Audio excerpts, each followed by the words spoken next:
Alrighty, good evening, and welcome back to another live edition of Maddie's Rap with author and storyteller Matt D. Talford. If you're new to the channel, welcome. And if you're a returning subscriber, y'all already know what it is. Y'all family. Thank you for coming back, family. Thank you. All right, y'all. I got one for y'all tonight. Mariah Stella is in the house. She says, I will listen tomorrow. I have to put the kids to sleep. Thank you, Mariah. Thank you. I understand it. Totally understand it. It'll be there tomorrow unless something weird happens. So thank you for stopping by anyway. So, family, y'all know how we do it. We're gonna start this off with a little bit of music. Y'all, thank y'all for being here tonight. For those of you that are watching already, please do me a favor, tap that like button on your way in. All right, those are the dues. The only dues here at Maddie's Rap is that you tap the like button on the way in. Why? Because for smaller platforms like these, it helps awaken the algorithm and let people know that we're live and streaming, live and broadcasting. All right. Tonight we're gonna be. Oh, what's up? We got Bernadette in the house. We got Tor Girl in the house. All right, y'all. We got enough to party. All right. So, what are we talking about tonight, y'all? We're going right back in on that Uranus or Uranus. Y'all know I like Uranus. The new people want to say Uranus because they scared to say anus for some reason. I don't know what that's about. All right, everybody got one. But anyway, however you flavor it, Uranus. That's what we're talking about tonight. Okay. Uranus and Gemini, y'all. I talked about it a little bit on a recent on-demand video that I did, and thank you to those of you who watched that video and commented on it. Yeah, back on that, y'all. Back on that. You know, it's funny. Every time I tell y'all, I don't know when I'm gonna be back live again. I'm thinking, all right, I'm dry. I don't have any content. I got some other stuff I can be working on, but I'm dry. And then boom, out of nowhere, in the pre-dawn meditation hours, y'all tend to wake up before a little bit before dawn as day starts to break, but the sun's not quite up yet. That's when I tend to get some downloads. Sometimes they happen early in the morning, 2 a.m., 3 a.m., 4 a.m., stuff like that. But typically speaking, it's right before the sunrise that I start to get these downloads. And y'all, I got a very powerful download for y'all tonight. I can't wait to share it. All right. But of course, what's up, Hot Shot? We got Karen in the house. Before I do, y'all, I ain't drawing the content, but I am drawing the liquid. So I need to go and grab some. Y'all, I got some. I did some watermelon juice. I made some lemonade. I took some fresh watermelon, fresh papaya, and mixed that with some lemon and lime and a little bit of agave syrup to sweeten it because this watermelon wasn't super sweet. That's why it ended up becoming lemonade. So when life gives you lemons, make lemonade, right? So anyway, when life gives you a semi-bitter watermelon, turn it into watermelon lemonade, okay? So we did watermelon, papaya, lemon and lime with a little bit of agave syrup. So I'm gonna go and grab some of that, and I'm gonna turn my fan on, y'all, because I got a shirt and tie on tonight. Y'all know the studio lights get a little hot, so I don't want to be on here drenched in front of y'all. So let me set the tone with a little bit of music that's gonna set the tone for tonight. All right. Some of y'all have heard me play this song before. It's one of my favorites by my favorite gospel choir growing up, Reverend Milton Brunson and the Thompson Community Singers. This one is He's Keeping Me. He's Keeping Me. Tonight we're going to be talking about could this Uranus and Gemini transit kick off some very powerful ancient prophecies, okay? I'm going to start the music, step away, do what I do. Y'all talk amongst yourselves. Tap that like button if you haven't done so already. And when I come back, y'all, we jumping straight in. I got a little bit of video for y'all tonight. I'm not going to try to rush with this one tonight. I'm going to take my time and go through it because I want to hear each and every one of these bullet points because this is going to awaken some more knowledge. And I'm hoping, y'all, my prayer, my activation for everybody that watches me on this platform is that each and every time I show you guys and make a link between prophecy and scripture and astrology, that it awakens something inside of you that might have been dormant for a long time and teaches you a little bit more about yourself and this realm that we live in. All right. The more you awaken and the more that you begin to operate in the energy that is you, the more you can walk in freedom. And that's what we're here for. So I'll be right back, y'all. You're watching Maddie's Rap with author and storyteller Matt D. Talbot. Let's start some music here. Oh, I already had it on Omni. Okay, I need to go back to the carotid pattern. Here we go, y'all. Let's go. Milton Brunson. He's keeping me. I'll be right back, family.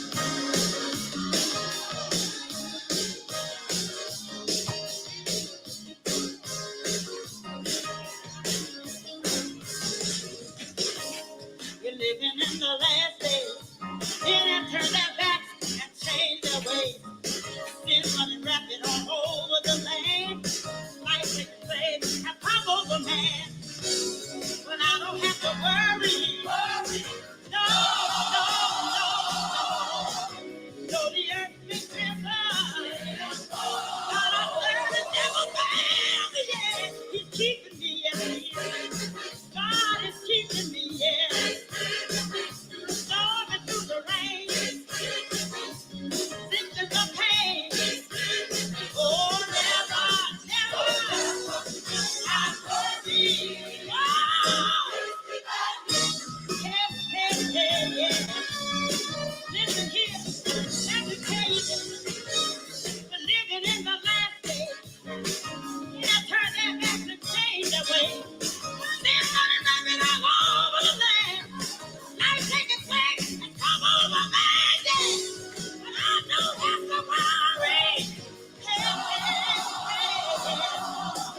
All right, family, welcome back. Yo, that sister, she can holler, can't she?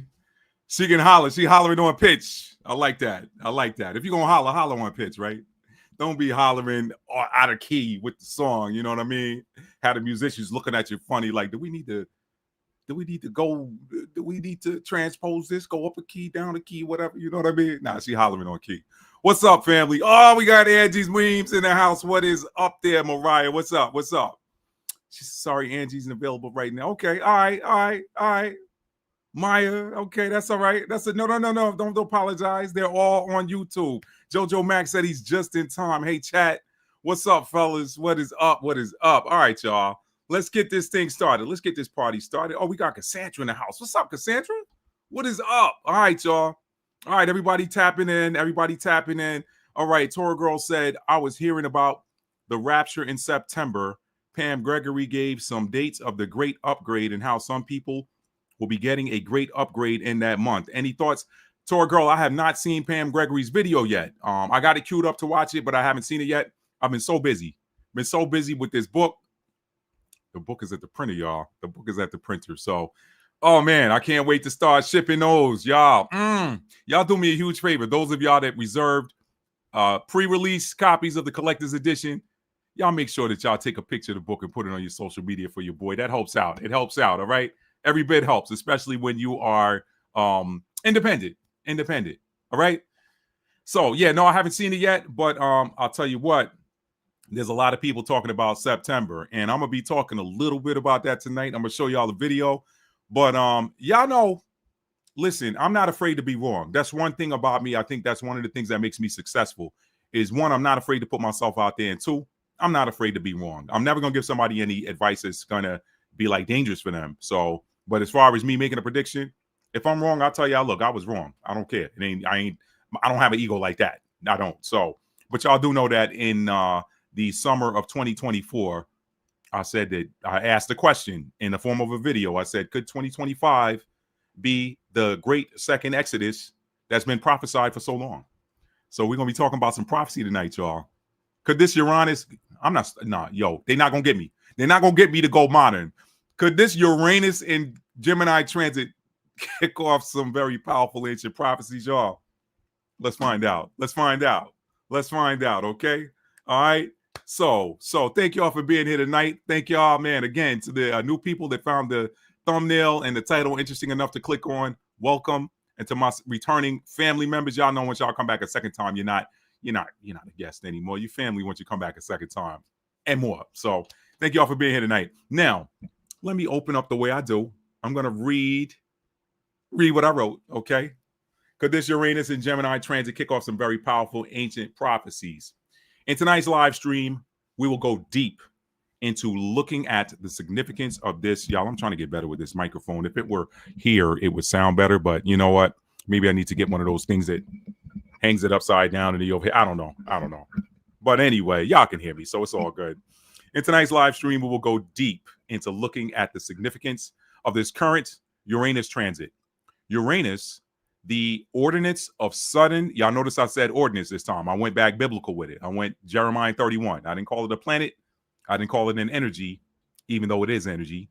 I went back Jeremiah 31st and called it Jeremiah 31 and called it an ordinance. So Uranus, the ordinance of sudden, unexpected, and surprise events, is currently on its transitional wobble between the signs of Gemini and Pisces, and I'm talking tropical astrology here, and will finally settle into Gemini on April the 25th of 2026. So y'all know every time a planet changes signs, it does a little bit of this. Then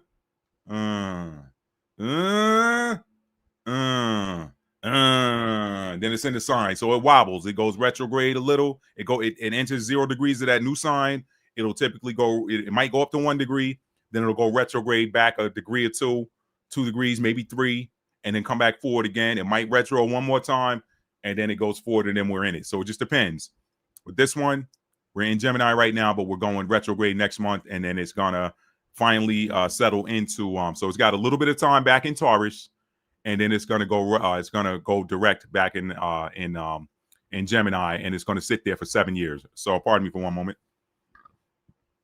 Okay, now, so again, it's currently on its transitional wobble between the signs of Gemini and Pisces, and will finally settle into Gemini on April 25th of 2026, where it will remain until May of 2023. That's 7 years, okay? 7 years. We're going to be talking about that tonight. With Uranus and Gemini, we're going to see 7 years of surprising, shocking even, communication, information, and knowledge. And remember, Uranus is also the energy of the liberator. Why? Because it rules over the sign of Aquarius. And y'all know Aquarians, they are liberators, okay? They don't care. They give 0 Fs. They going in there to do what it was that they were created to do. Everybody, that's what I love about Aquarius. Aquarius is like, look, later for what you think, I got a job to do. And this job that I'm doing is for everybody. So it's that energy of the liberator. I love that. Okay, so again, Uranus is also the energy of the liberator because it rules over the sign of Aquarius. The events triggered by the ordinance named Uranus serve the purpose of liberating captive minds, hearts, and bodies. Okay, so these are some exciting times ahead. And guess what? They are linked to ancient writings called prophecies. So we're going to talk about those tonight. Okay. Uranus, the liberator. The liberator, y'all. And Uranus and Gemini, we got 7 years, y'all. 7 years of sudden, unexpected appearance of communication, information, and knowledge. Okay. All right, y'all. I'm so tempted. I'm tempted, but I'm going to keep it moving. I'm going to keep it moving. What's up, Fair Use is Legendary? Thank you for being here tonight. Thank you. Thank you. Thank you. And of course, Hot Shot. Thank you again. Thank you to all the mods. Thank y'all for being on standby. I haven't needed any modification. I haven't needed any of my moderators to do any modifications of the chat here in a while. So thank y'all. Hopefully tonight won't be one of those nights either. But let me bring up my notes, y'all, and we're going to get this party started. Thank each and every one of you for being here. I'm going straight into my notes. And again, I got some video for y'all tonight, but we're going to get to that in just a little bit. Okay? You're watching Maddie's Rap with author and storyteller Matt D. Talford. All right, and because I had a nap today, I don't need my readers. All right, so I'm happy about that. Here we go. Let's see. Before we proceed, let me see. Let me say this. Let me say this before we start. Okay, before we get started, because of the sensitivity, if you will, of what I'm going to be talking about tonight, I want y'all to consider the contents of tonight's video to be for entertainment purposes only. Okay, consider it for entertainment purposes only. He or she that has an ear to hear, let them hear. Everybody else, it's for entertainment purposes only. All right. Okay. Now, and y'all, let me say something up front. Just a little bit of current events. This has nothing to do with tonight's video, but let me just take a pause and just share this with y'all because, you know, y'all may have seen some of this too. It's getting crazy out here, y'all. So let me give y'all a Matt dad story. Y'all know I'm never short on Matt and his dad stories. Never short. So my dad calls me up yesterday, and I'm gonna call the name of the store. I don't care. I'm gonna call the name of the store. He's at Target. He's at Target, right? And I know some people feel some type of way about Target right now. I don't get caught up in that. You know, if you got something you need in Target, got it, go get it. If that's on you, that's up to you. If they got it, don't worry about, oh, they're gonna talk about me because you know, this DEI boycott and no, we ain't got time for that. All right, I don't get caught up in politics because it's all tricks. But anyway, and tricks are for kids, and I ain't no kid. All right. So now, so he calls me up from Target. He's at customer service, and he says, "Hey, son, I need your help on something." I'm like, "Dad, what's up?" He says, "I'm trying to exchange a pair of pants that I bought here, and I don't have my receipt. And they got the same pair in the back. I just want to go get a pair that's just like the ones that I got here. They're here. They know what it is. Let me get this off the screen." And oh, y'all didn't see it anyway. It's the pointer on my side. But anyway, so he says they're giving him a little bit of a problem. And I'm like, "Dad, what type of problem?" He said, "Well, they want me to give them my driver's license so they can scan it into the system." And he said, "You know, that didn't feel quite right to me, but I knew you would know. So is that legit?" And I said, "Why do they want to scan your driver's license?" Because I'm going to ask you. I'm going to make you tell me. "You want my driver's license? Why do you want my driver's license?" So I guess he's got me on speaker. So the lady at the customer service desk hears me, and she proceeds to start talking, and I can't hear. So I'm like, "Dad, just give her the phone, whatever." So she proceeds to tell me that they get your driver's license and scan it into their system so that they can keep track of how many times somebody returns a product to the store. And then she proceeds on to say, "Well, you know, people, you know, your dad paid with cash. He doesn't like to use credit cards or anything like that. So he paid with cash and he didn't have the receipt. So people steal and then they bring stuff back and they try to get money. And, you know, we're not going to give them that. We're just going to give them a gift card or whatever. But we need to." I'm like, "All right, look." I said, "No." I said, "Dad, don't let them scan your driver's license into their. Why do they need a government issued ID that came from the Department of Motor Vehicles for the state that issued you the ID? Why do they need that in their something that's, you know, that goes with a public system, a government system strictly used for Department of Motor Vehicle? Why do they need that in their private corporate database?" And she says, "Well, we just keep track." I said, "Let me explain something to you. I know you're just an employee, but I'm going to tell you what I know. Okay. Once I give you any personal information about me and you store it in your computer, in this case, a driver's license with somebody's picture on and all their personal information, data, all that other stuff, I don't know what you're doing with it. It's in your system. And I said, what about the data breaches that happen all the time? So I'm like, what happens if he doesn't give you his driver's license? She says, well, then he can't get his money back. I was like, Dad, eat that and go. It ain't worth it. It ain't worth it. Eat that, you know. And so he left. And long story short, he ended up going to another Target, and she directed him back to the original one and said, ask them for this and blah, blah, blah, blah. And it was a long, you know, all the way around the block, jumping through hoops. And, you know, a phone call was made by another family member, and they spoke with somebody there. And I don't know what they said to him, but everything got legit. Everything was copacetic after that. So, and then I hear from another family member that they're returning something and they got the receipt to a different store and they want the driver's license. So if y'all are seeing that, put it in the chat. Let me know. Like, there's something a little bit fishy about this whole thing to me. Like, you ain't never needed no driver's license before to give somebody either their money back or exchange a product if they have the receipt.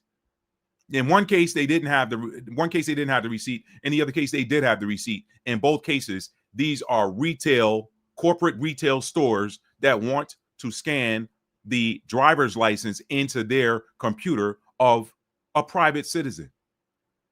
Yeah, overreach. I agree with you, Cassandra. So y'all watch your data out here. Y'all watch your stuff, man. Listen, you can always say no. There's always an option. I'm hearing people talk about the TSA check, pre-flight check thing where, you know, they got a sign that they're always saying, hey, go over there and scan your face into this camera thing right there. But on the sign, it clearly says that you can opt out of that. You don't have to do it. Be careful of the fast talk, because employees, they just doing what they were told to do. Hey, get people's driver's license. You don't need my driver's license. You're not getting it. If this is what I got to go through this store, guess what? I'll buy clothes from a private. Maybe this is where this is all going back. And I'm talking about that tonight too, y'all. Maybe we're going back to, maybe the corporations are becoming their own death. Maybe they're becoming their own death, including these corporations that are masking as nations with their overreach. You know, mankind always wins in the end. So anyway, let's get on into it tonight, y'all. She says, I always opt out at the airport. What's up, Capri 10? Said real is in effect. That's right. Yeah, I opt out. If they give you an option to opt out, opt out. You don't have to do that stuff. You have no idea what. Now, I don't know. I mean, I'm not going to say it's nefarious, but at the same time, now your information is no longer the DMV. It's in another place that these places get hacked all the time. That somebody's got your private information. I think this is just me. I don't know. And this is my opinion.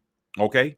This is my opinion. It seems to me that if you are holding the driver's licenses and all of this stuff of private citizens, that is data that could potentially be used to sell to somebody else later on and get money so that you can sell an advertising profile, because everything's about the almighty dollar, which ain't looking almighty these days. But that's a story for another day. She said real ID in effect. I never got the real ID. Ain't getting it. I heard about that. Y'all do your homework on them real IDs, man. And there's a lady out there. God, I wish I could remember her name right now. I get her on Instagram. It is y'all, if I come across it, those of y'all follow me on Instagram all the time at Matt D. Talford. Okay. Y'all follow me on Instagram. A lot of you do. If you haven't done so already, I try to share some interesting things on my story. Sometimes I do post or whatever. But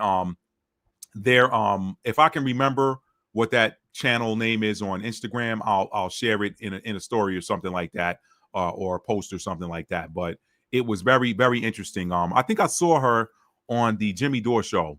Jimmy Dore did a little piece with this lady, and she was talking about the dangers of real ID. And she said, if you got a real ID, she said, you can go back and get a regular one.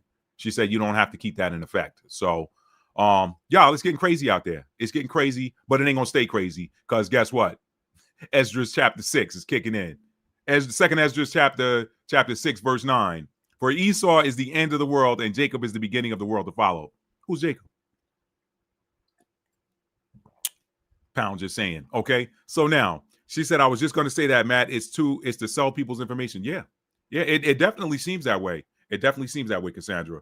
So martial law soon coming. They're trying to do that in DC right now, Capri 10, but that's exactly why I played that song tonight. All right. This old world may reel and rock, but I got me a hiding place. He's keeping me. All right. I don't have to worry. No, though the earth may tremble. the God I serve has never failed me yet. He's keeping me. So I ain't worried about none of that, man. I ain't worried about none of it. They can marshal whatever they want. Let's talk about it. Let me stop rambling and let's talk about it. All right. So let me get into, again, this is for entertainment purposes only. All right. You do what you want to do with the information. I'm presenting it to entertain you. Okay. Now, let's look at some Uranus and Gemini dates. Okay. Let's start there. Let's look at the dates of Uranus and Gemini. Let's see. And I should have put these links in here, y'all, but it was that kind of day today. Actually, yesterday, because I scripted this video yesterday. This was supposed to go down yesterday, but I had some things come up and couldn't do this last night. So anyway, let's see. Let's look at it. Let's see. I just had that on screen somewhere, y'all. Let me find the window I had that in. Give me a second, fam.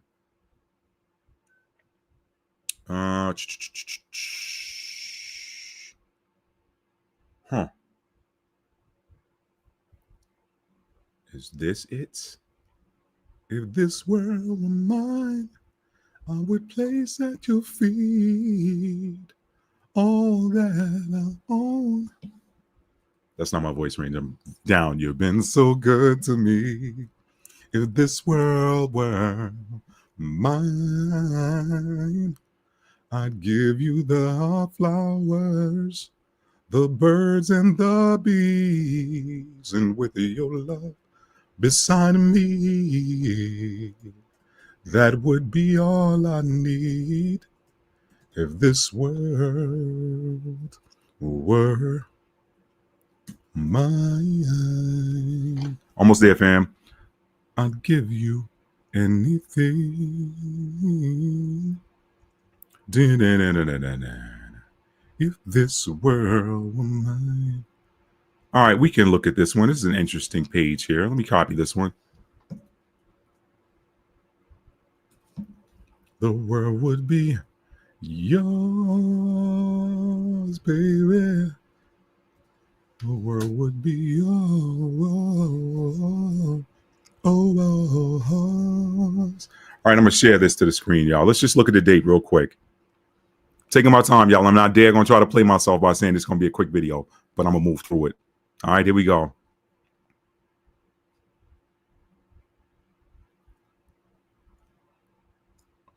Which one of these do I want? Hang on a sec.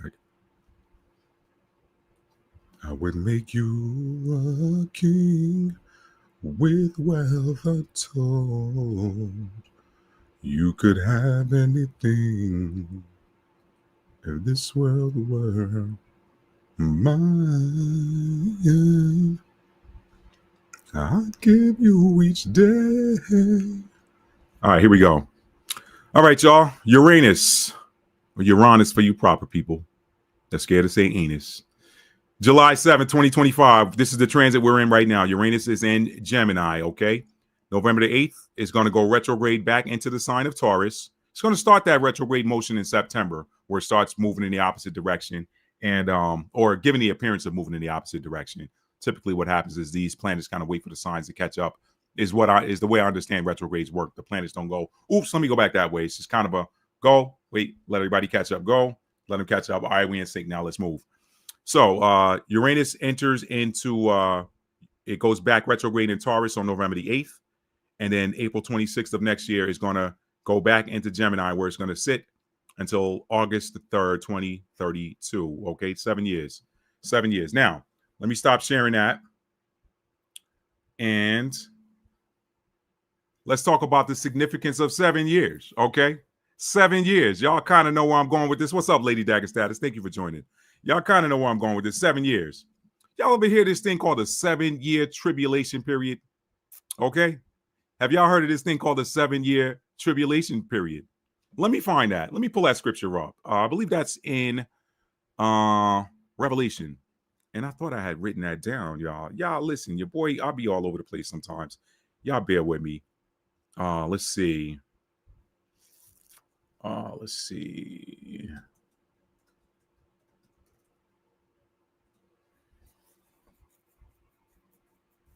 Let's see.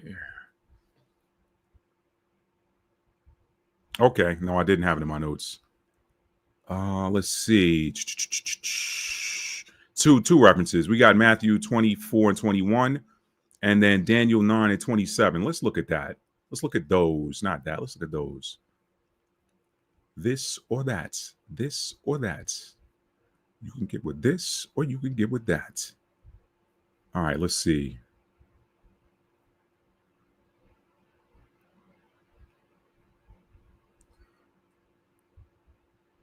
Okay, so let me go with Daniel 9 and 27 first, and then we'll go to Matthew. Close that. Okay. Thank y'all for bearing with me here. These are things that I thought I had in my notes and I did not. So I'm getting there. We're getting there. We're moving through. Y'all enjoy the ride tonight. All right. Daniel 9 and 27 right here. Let's highlight it. And he shall confirm the covenant with many for 1 week. Okay. 1 week. And in the midst of the week, he shall cause the sacrifice and the oblation to cease. And for the overspreading of abominations, he shall make it desolate, even until the consummation, and that determined shall be poured upon the desolate. Okay. That's a little bit more cryptic, and there's different interpretations of that. I'm not going to try to dig into that, but I did want to bring it up because some of y'all have done some significant homework on that particular one. That one is not, that's not one I've done a deep dive on before. However, let's see. Let's go to Matthew 21 and 24. Mateo. Did I say 21 to 24 and 21? Mateo 24 y 21. Let's see. All right. This, I was looking for something that was particular that said 7-year tribulation period. Matthew 24, 21. For then shall be great tribulation, such as was not seen, or such as was not since the beginning of the world to this time, no, nor shall ever be. Okay. And then 22, it goes on to say, except those days be shortened, there should no flesh be saved. I'm looking for a different one, y'all. Give me one more second here. Where is it? Revelation. That's the one I'm looking for. Hang on.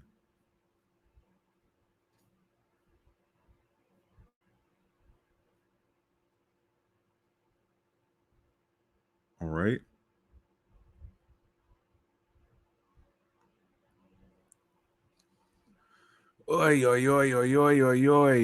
Through 17. No, that's a whole chapter. I'm not going to read that. Okay. I was going to give y'all the scriptural references to those. There are many, but let me not do that tonight for time's sake, because I don't have it in front of me. And I didn't put that in my notes. I thought I had it in there. Let me keep going. Y'all know about that 7-year tribulation. Let me get on this. Let me tell you why I'm making the link between Uranus, and they're trying to turn me bougie. Maybe it's because I'm drinking out of this bougie glass tonight. Uranus in Gemini for the next 7 years. Okay. Could this be that tribulation period? Now, let's talk about something for a moment. There is a vibrational similarity between some words there. When you hear tribulation, let's listen to the vibrational sound similarity between the word tribulation, and trouble. Tribulation, trouble. There's a vibrational match there. So could this particular Uranus in Gemini transit kick off some trouble?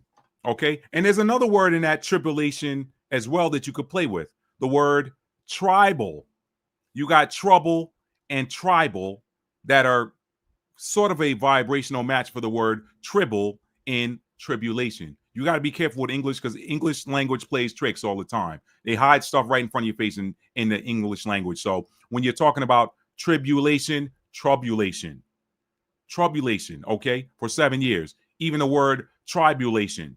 If there's a tribal, if you can throw that word tribal in there and make it fit, could this be over the next 7 years, the fall of these worldwide structures and a return to tribal structures, which are smaller? You got all these multinational this, multinational that. President Trump in his first term, he was running on a platform of nationalism versus globalism. Okay. So you're talking about these big, huge nations that spread themselves and you got these empires that are going all around the planet. Could over the next 7 years we be seeing the fall of these huge governments and the return to tribal systems? 7-year tribulation period. Just something to think about. Something to think about. Let me tell you why I think that cannot be dismissed. Remember, Uranus is the energy, the ordinance of sudden, unexpected activity, sudden, unexpected events. Gemini rules over communication, information, and knowledge, just to name a few. Okay, information, communication, and knowledge. Okay, so what knowledge is going to be suddenly boom? What revolution? And remember, Uranus is the revolutionary ordinance. It rules over Aquarius. So when you're talking about Uranus energy, you're talking about the energy of the revolutionary. Now, where does that line up? You have Pluto, the planet of destruction and regeneration, sitting in the sign of Aquarius. Okay? You have that sitting in the sign of Aquarius, and Aquarius is ruled by what? Uranus. So there's some linkages there. Remember, the last time that Pluto was in Aquarius, world governments fell. It was the fall of the monarchies. It was the fall of these forms of government that were not serving humanity.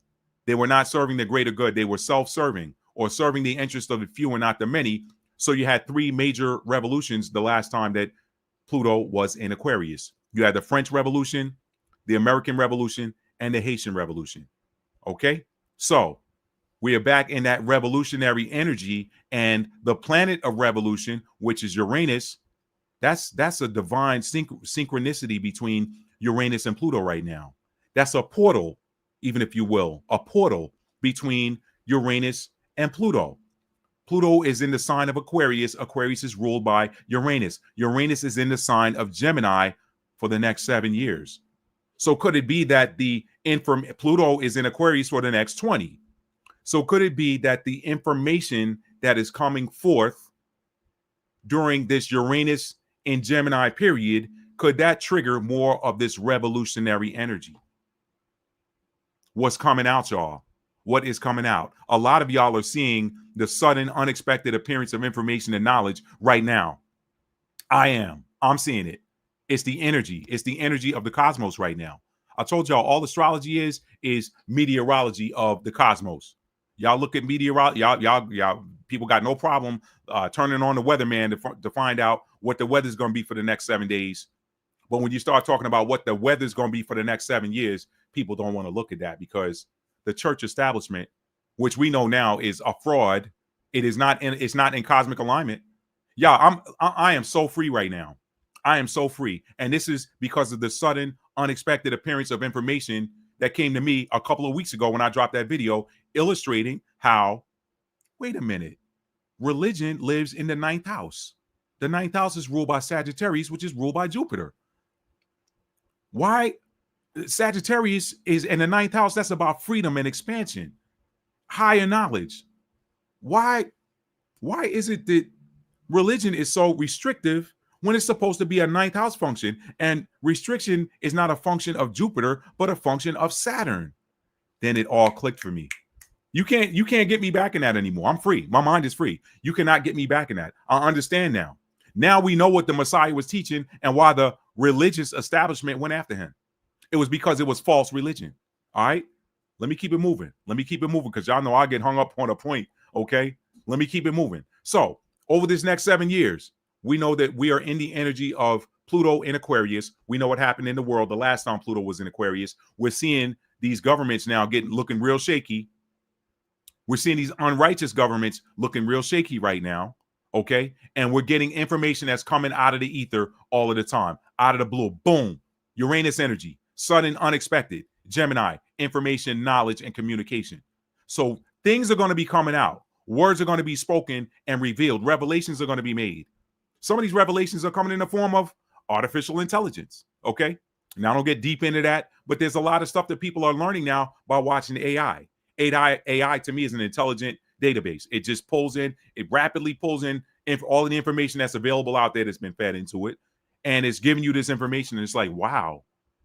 So we're seeing a lot of, and technology also lives in I know a lot of people look at technology as just being a function of Aquarius, but technology is also a function of Mercury. Okay, Mercury. Why? Because we use technology to communicate, and we use technology to learn. So it's in there too. It's in there too. So we got 7 years of trouble, tribulation that's spoken of, that is going to appear in the last days in Scripture. Would y'all argue that are we in the last days, or are we in the middle? We're in the last days of the old, so that we can enter. We're in the last days of the old and entering into the first days of the new. These things are transitional. It doesn't go from light to dark and then dark to light. When a lot of us that wake up with the sun, we wake up before the sun comes up. Why? Because the light is starting to appear. The light appears before the sun does. It's always light before daylight. It's always light before sunrise. The daylight appears first. When the sun leaves, you got the sky still a little bit lit, and then it gradually goes to dark.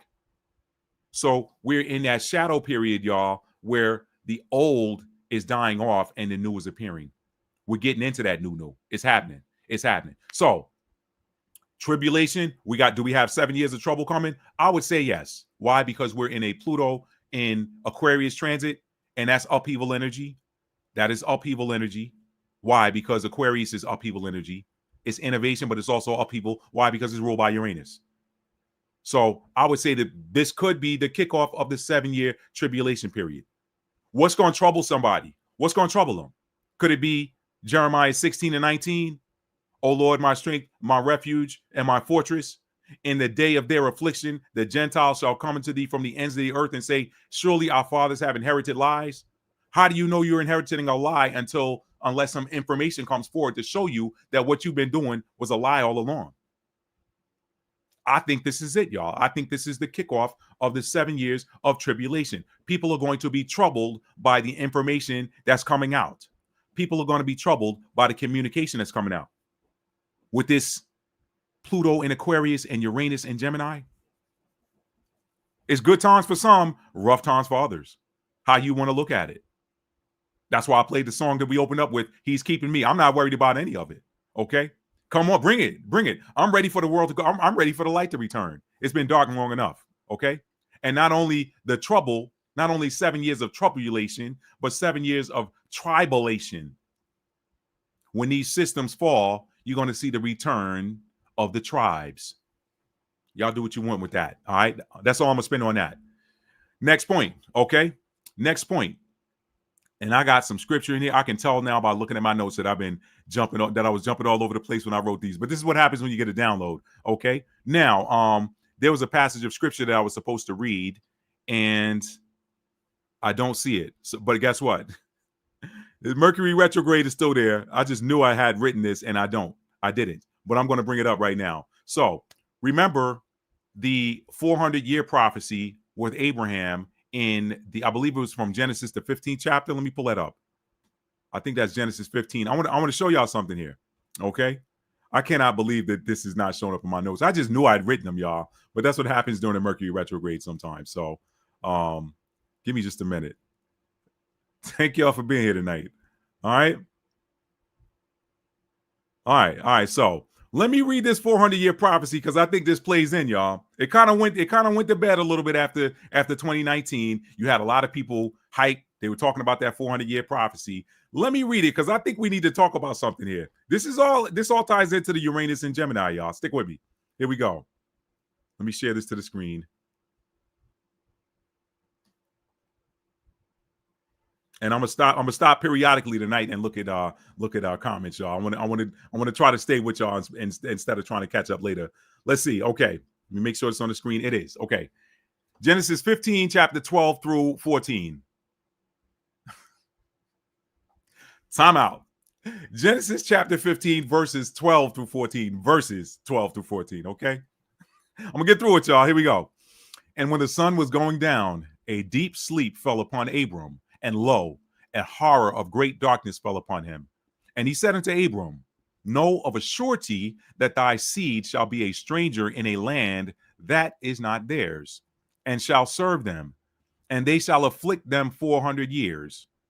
And also that nation whom they shall serve will I judge, and afterward shall they come out with great substance. Shall they come out with great substance. Now, let's go back to that because some people get hung up on that fictitious transatlantic slave trade. And when I say fictitious, I'm not suggesting that there were not those that came across the water in wooden ships in accordance with Deuteronomy 28. I'm not suggesting that. What I am saying is that the numbers were heavily inflated. Heavily. Okay. Now, let me read verse 13. It says here, and he said unto Abram, know of a surety that thy seed, your offspring, the generations behind you, shall be a stranger in a land that is not theirs. Shall be a stranger. When you look at stranger in the concordance, it says foreigner or immigrant, right? So that can lend itself to the transatlantic slave trade. Okay. But when we talk about a land that is not theirs, if somebody comes in and conquers your land and takes it over and defeats you in combat and then takes ownership of your land and forces you to work the lands that you used to own, or forces you on the forces you off the good parts of the land and onto reservations, then that's not yours anymore. When somebody took it from you, then technically, officially, it's not yours anymore. Technically, it still is because it was yours to begin with, but officially, they got it. Okay, and that's happened all around the world. But here it says, know of a surety that thy seed shall be a stranger in a land that is not theirs, and shall serve them, and they shall afflict them for 400 years. And also that nation, pay attention, this is the part, and also that nation whom they shall serve will I judge. Okay? The judgment comes after the 400 years. And afterward shall they come out with great substance. Okay? Let's look at something here. Let's look at something.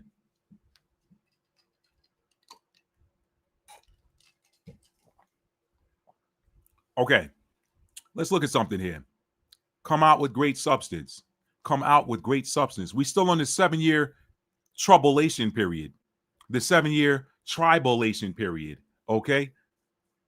Come out with great substance. Uranus begins its retrograde path back toward Taurus on September the 6th, and it's going to station direct in Taurus on November 7th. How is that significant?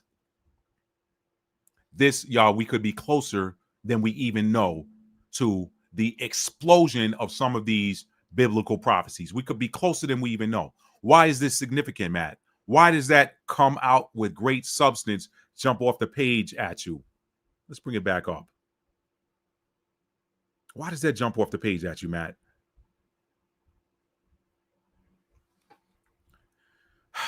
And afterwards shall they come out with great substance. Why is that jumping off the page at you, Matt? Uranus, which is currently in Gemini, is going to begin its retrograde path back toward Taurus next month. In 2 weeks, roughly 2-3 weeks, September the 6th, it's going to start moving back toward Taurus. Taurus is what? Somebody, y'all been doing this with me for a while. Taurus represents what, y'all?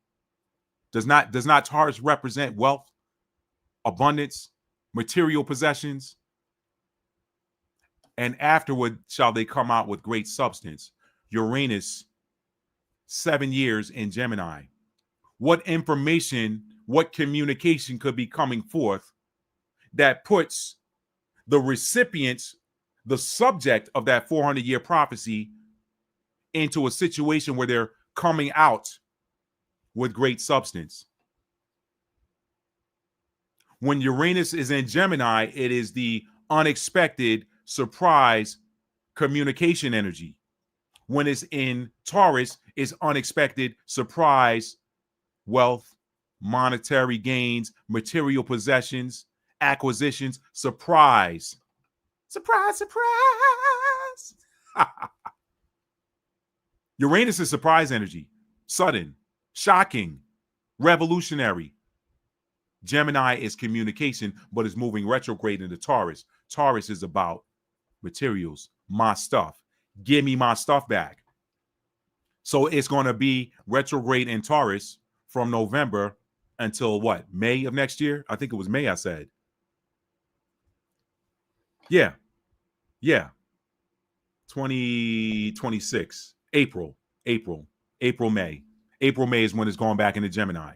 So how many months is that? November, December, January, February, March, April. 5. 5 months. 5's the number of change, ain't it? Could some money, could some material possessions, could some land be changing hands in that 5-month window between November of 2025 and April of 2026? We don't know. For entertainment purposes only. Okay. All right. So come out with great substance. Uranus begins its retrograde path back toward Taurus next month on September the 6th, and it's going to station retrograde in Taurus, the sign of material possession, the sign of abundance, the sign of wealth, on November the 7th, where it's going to sit for 5 months. Sudden, unexpected, surprise, shocking events around money. Now, that could also mean an economic crash, too. Let me just put it out there. But the universe is balanced. So when economic crashes happen for one set of people, big economic come-ups happen for others. Y'all think that stock market crash of 1929 hampered the whole world? No, it only hampered the working class. The wealthy ate good during that stock market crash. Some people suggest it was planned for that very reason.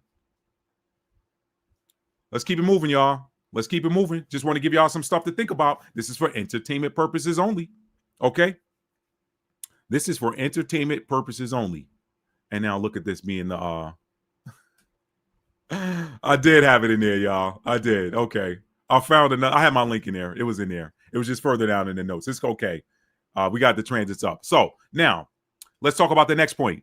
Uranus is sitting at 29 degrees of Taurus. Oh, I'm sorry. It's not right now. It's still in Gemini. But when it goes retrograde on November 20th in Taurus, check this out, y'all. Uranus is going to be sitting at 29 degrees Taurus and is going to sextile Neptune at 29 degrees Pisces on November 20th. Now, I know I'm talking German to some of y'all. Some of y'all don't know what a sextile is. I'm going to tell y'all in just a moment. Let me say it again. Uranus, the planet of sudden, unexpected, shocking, surprise events that typically lead to liberation, because Uranus is the liberator. Uranus is going to be sitting at 29 degrees of Taurus and is going to sextile Neptune. Y'all know about Neptune. That's that 12th. That's the rule of that 12th house. It rules over dreams, visions, hopes, aspirations. All right. It's also trickster energy if you're in low vibrational energy, but it also is the deliverer. It is the manifester of bringing things that begin in imagination and bringing them over into reality. That's a Neptunian function. That's Neptunian. Okay. That's Neptune. Why? Because it manages the 12th house bridge. The 12th house is the bridge between the natural and the supernatural, spirit and physical. Neptune rules over that. It's the planetary ruler. Okay. Uranus sitting at 29 degrees of Taurus, money, abundance, wealth, energy, possessions, land acquisition energy. It's going to sextile Neptune sitting at 29 degrees Pisces. Pisces is the ruler of the 12th house bridge on November the 20th. Now, what does that mean, Matt? Let me explain to you what sextiles are. Sextiles are harmonious aspects. They are harmonious aspects. An aspect is how these planets relating to each other. Okay. And a planet is said to be aspecting another planet when it comes into about a 10-degree orb of that planet. So when it comes within 10 degrees as they're passing by, once it comes within 10 degrees of a planet, then they're considered to be aspecting. And the closer and tighter that aspect is, the more powerfully that energy is felt. What energy? The energy that's being given off by those two planets' energies mixing and coming that close to each other. It's almost like when you're in chemistry lab or something in high school and you're mixing one chemical with another and it gives off a reaction. It's kind of the same way with the energy of the cosmos. When they come within a certain orb of each other, depending on how tight that orb is, that is how powerfully that energy is going to be felt. So you're talking about 29 degrees and 29 degrees, they right on top of each other. They're sitting on the same degree. They're sitting in alignment on the same degree. Now, they're not literally on top of each other because each planet has its own ecliptic, I think it's called, its own orbit. But when they're sitting at 29 degrees on that wheel, then they're in alignment. If both of them are on 29 degrees, then they're in alignment. Okay. What makes it a sextile? Sextiles are harmonious aspects. They are the coming together of complementary elements like earth and water or like fire and air. So they're the coming together of complementary elements. When you got complementary elements, those are harmonious aspects. Water and earth are complementary. Water, I was going to say moisturizes. Water fertilizes the earth. It keeps the earth nice and fertile, makes it prone or prime for planting seeds and giving and bearing fruit. Water does that for the earth. What does the earth do for water? Earth cleanses water. When you got moving water that's moving, that water moving across that earth removes the impurities. So those two help each other. They're harmonious. Fire and air. Air feeds, it fuels fire. Fire needs air in order to breathe. I mean, it's got to breathe in order to burn. Fire needs air to burn. But guess what fire does for air? It regulates that temperature. The more fire, the warmer the air. The less fire, the colder the air. So those are harmonious aspects when you got complementary elements that are coming together. So that's what a sextile is. A sextile is the coming together of complementary elements. Okay. Pisces and Taurus. Pisces is water. Taurus is earth. So Uranus is going to be at 29 degrees of Taurus, and Neptune is going to be at 29 degrees of Pisces. Now, sextile planetary, in a nutshell, sextile planetary aspects release energy that make us feel good. Y'all see where I'm going with this? Y'all see where I'm going with this retrograde? Let's keep going. The 29th degree point, or the 29 degree point, is the final position before a sign changes or an energy shifts. It is fixed, stable energy. It's fixed, stable energy. The 29th degree is fixed, stable energy. What is the 29th degree? The 29th degree is a degree of Leo. But when you do your numerological reduction, 2 plus 9 is 11. So that makes it a degree of Aquarius. Okay. And when you do 1 plus 1, that's 2, which also makes it a degree of Taurus. So that is fixed, stable energy. It's the final position before a planet changes signs. 29 degrees after 29 degrees, it goes to that etheric degree of 0 into the next sign. So the 29th degree is fixed, stable energy. The 29th degree is the equivalent of reaching the final plateau during a journey up a mountain, or finally reaching a valley or sea level during a journey back down a mountain. It's where all the energies come together and celebrate their achievement. Let me keep going. The astrological sign that maps to the world card is what? We're talking about achievement. Y'all know what that is, right?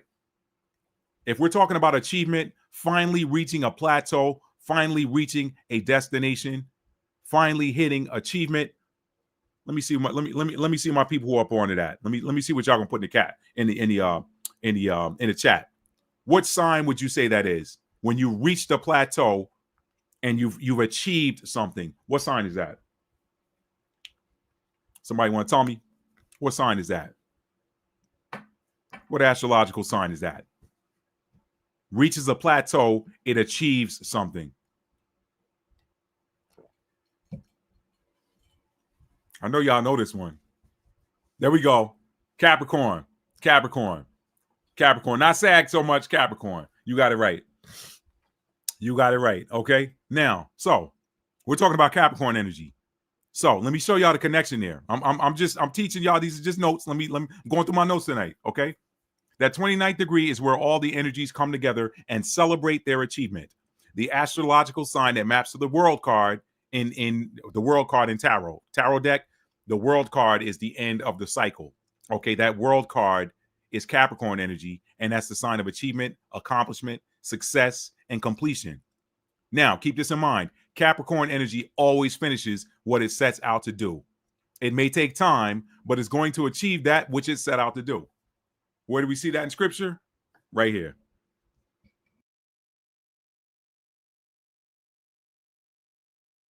Okay. I'm going to show you where we see that in scripture. These things tie together.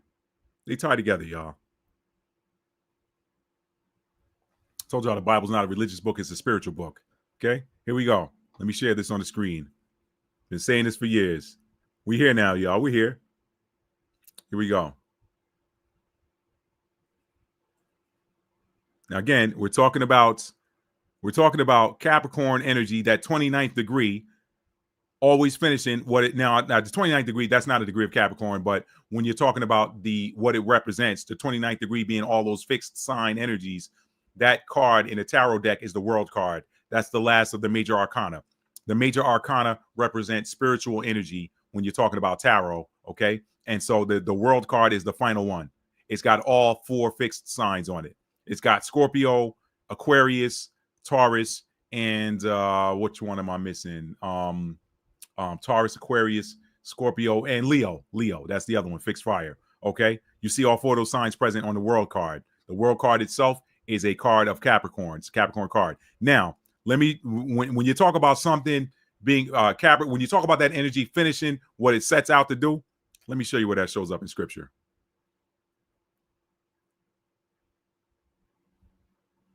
Isaiah 55:11. So shall my word be that goeth forth out of my mouth. It shall not return unto me void, but it shall accomplish that which I please, and it shall prosper in the thing whereto I sent it.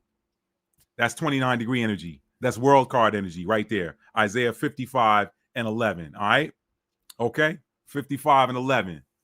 5 and 5 is 10. 1 and 1 is 2. That's 12. All 12 signs. Completion of a cycle. You see that? You see that? You can't make this stuff up, man. It's right there. And it says, so shall my word be that comes out of my mouth. If you take that 12 and further reduce that, that's 3. 3, third house, communication. See what I'm saying? And we got Uranus and Gemini. Y'all stick with me. Y'all stick with me. We're in some exciting times right now. So now, it may take time, but it's going to achieve that which is set out to do. Think Isaiah 55:11, a scripture verse that illustrates the point at which each of the 5 elements meet. The mouth from which the word proceeds is ether. The mouth from which the word proceeds, we're talking back Isaiah 55:11. The mouth, let me put it back on the screen for y'all as I read this. I want y'all to see this, man. We're learning tonight. We're learning tonight. That's the best part. That's the best part. Here we go. Okay. Okay. So it is a scripture that it's a scripture that illustrates the point at which each of the 5 elements meet. The mouth from which the word proceeds is ether, aka source. When you look at that scripture, it says, so shall my word be. So shall my word be that goeth forth out of my mouth. That's that 0 energy, ether, source. Okay. So the mouth from which the word proceeds is ether, aka source. Air is the words. Air is the words. Okay. Water is the emotion that surrounds the words. Air is the words. Water is the emotion that surrounds the words. Okay. Fire is the spark that activates the word. And earth is the manifestation, delivery, and that's why that is the power of that 29th degree. That 29 degree, that's completion of a cycle. That's the end. That is the last degree before a sign changes. Okay. That world card, when you get to that world card in the major arcana, it goes back to, it leaves card number 21, which is the 22nd card. 22 is the sign of the master builder. Come on, y'all. This stuff is right there. It's been right there in front of our faces all along. Maybe what I'm doing tonight for somebody is Uranus and Gemini energy. Maybe this is a sudden, unexpected communication or knowledge, appearance of knowledge that's liberating somebody. Y'all, I tell you, get in alignment with these energies and ride that wave. Get in alignment with it. Don't fight against them. Get in alignment with it. Okay? So maybe this is sudden, unexpected communication and information for somebody. I don't know. All right? So again, that 29th degree is powerful, y'all. It's powerful. In tarot, the 29th degree is represented by the world card. It is the coming together of all 4 elements, and it is success. It's achievement. It's card number 21 or the 22nd card. After card number 21, it starts back over at 0, which is the beginning of Isaiah 55:11. So once that word carries out, it says, it shall accomplish that which I please, and it shall prosper in the thing whereto I sent it. Guess what? Once it says it's not going to come back void. So it comes back having delivered what was intended, the intent that went with it. The intent is delivered, and then it goes right back to source again for another word to be delivered. 2 Ezra 6:9. For Esau is the end of the world, and Jacob is the beginning of the world to come. Y'all stick with me, man. Y'all stick with me. Y'all get excited with me. You stick with me and get excited with me. This ain't nothing to be afraid of if you're walking in the light. If you're walking in the darkness, it ain't gonna be a good look for you. This is a bad time for you. It's a bad time for you. All right. And it may be too late to turn the light on. I don't know. Here we go. All right. Okay. So the mouth from which the word proceeds is ether, aka source. Air is the words. Water is the emotion that surrounds the words. That's the water. Okay. Let me back up. Okay. Ether, the mouth is ether. That's source. Air, Gemini, Libra, Aquarius. That's the words. Water, Scorpio, Pisces, Cancer. That's the emotion that surrounds the word. Fire is the spark that activates the word. Leo, Sagittarius, Aries. Okay. And earth is the manifestation, delivery, and completion of the word. Okay. Earth, Capricorn, Taurus, Virgo. Y'all stay with me, man. Y'all stay with me. Okay. In tarot, the 29th degree is the energy of the world card, which is the last of the major arcana, after which everything goes back to zero, which is the fool card, representing the beginning of a new journey or a new cycle, which sends us right back to Isaiah 55:11. What new intent is going to proceed forth from the mouth of source to begin the next journey through to the execution and completion of that word? What's going to be that next word that proceeds from source? Word. That's communication. That's Gemini energy. Uranus and Gemini. We got Uranus is in Gemini right now. Uranus is going to go retrograde in Taurus. Okay. It's going to go retrograde in Taurus. Some people going to come up. Some people going to get their stuff snatched away from them. Some people going to get some stuff snatched away from them that they thought was theirs that wasn't. That could happen during this Uranus in transit, this Uranus in Taurus retrograde. Remember what retrogrades are, y'all. I talk about them on here all the time. Retrograde is the universe spinning the block. Y'all thought I missed y'all? Nah, that's what this retrograde is programmed into the cosmos for. I'm gonna spin back around. Y'all thought y'all got away? Nah, I'm spinning the block. I'm spinning the block. Y'all did hold on, did the little Bible app go away? Hang on a sec. Because if it did, let me see something. Hold up. I want to make sure this thing ain't tripping because I've seen it do it before. Okay. I just wanted to make sure it didn't go away. All right. So spinning the block. Let me give y'all a quick side. Y'all know, I know y'all come here for the side stories. I ain't been down the side road for y'all yet. Let me spin the block real quick. All right. I'll give y'all my own spinning the block story. When I was at my advanced individual training when I was in the Army, young soldier. All right, I'm 18 years old, and we're finished. I've gone through Army medic school, and they had us kind of in a holding pattern because we didn't know if we were going to get deployed to the Persian Gulf for the first Iraq War. Okay, so Operation Desert Storm. We didn't know if we were going to get deployed for that. The war ended up being over in 6 days, so they had to just give everybody new orders because they didn't need us to go over to the desert. All right, so I'm sitting there and I'm like, man, what's some places you don't want to go, fellas? I don't know nothing about this. We all talking. They're like, you do not want to go to Fort Leonard Woods. They're like, you don't want to go to Fort Riley, Kansas. They were like, you don't want to go to Fort Polk, Louisiana. All right, so what they did was they read off the orders. They came out every morning. We were in formation, and they read off the name of the post, and then they read down the social security numbers that were assigned to that post. Day one, they did Fort Polk. I'm sitting there with my fingers crossed. I'm like, I don't want to go. Boom. They read all of the socials. Mine wasn't on there. I'm like, man, dodged a bullet. Second day around, we came back out of formation the next day, and retrograde got me, y'all. They spun the block. They called Fort Polk again. My stomach dropped. My stomach dropped, y'all. I was like, they got me. I don't know how I know. I just feel like I'm going to Fort Polk. Maybe I did something bad while I was here at Fort Sam Houston, and now he's sending me here where I can't get in no trouble. I'm in the middle of the armpit of Louisiana, all right? Middle of the boot. Can't get that 4 hours away from New Orleans, 3-hour drive away from Baton Rouge. I can't go nowhere. No, they gonna call me. What did they end up doing? They end up calling my social, man. That's how retrogrades work. You think you're getting away, but it's spinning the block. It's coming right back, all right? So, people that didn't get their stuff snatched away, they thought they got away. Remember that Uranus in Taurus, That's sudden, unexpected events around money, around possessions, okay? So some people going to come up during that transit, and some people going to get it snatched from them. Y'all pay attention. Y'all going to come back to this video when y'all start seeing this stuff happening, okay? All right? So, let me see what is going to be new that proceeds from that word when that world card is over and we back in that full card energy.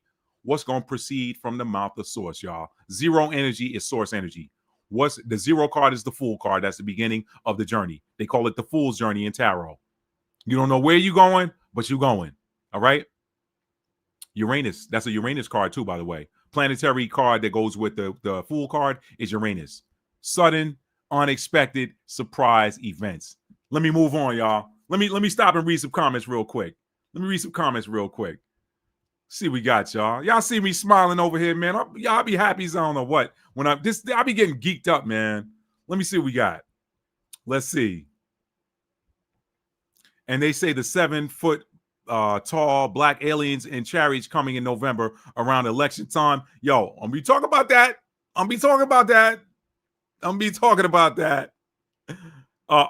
I got it. Y'all heard me doing my little. I was off in another dimension there, singing that Luther, y'all. You know, off in another dimension. Here we go. I'm back though. Let's say it said, truth be told, they've been here. That's exactly right, Cassandra. We got Lady Dagger status in the house. Yeah, that's right. Woo! We got Green Tambourine in the house. What's up, Green Tambourine? Beat that tambourine. Play some music, Green. Play some music for us. We had a gospel song. We needed you beating that tambourine during that gospel song there. All right. Oblation, a thing presented or offered to God or God. Interesting. That fits in there too. Tribulation. Oblation.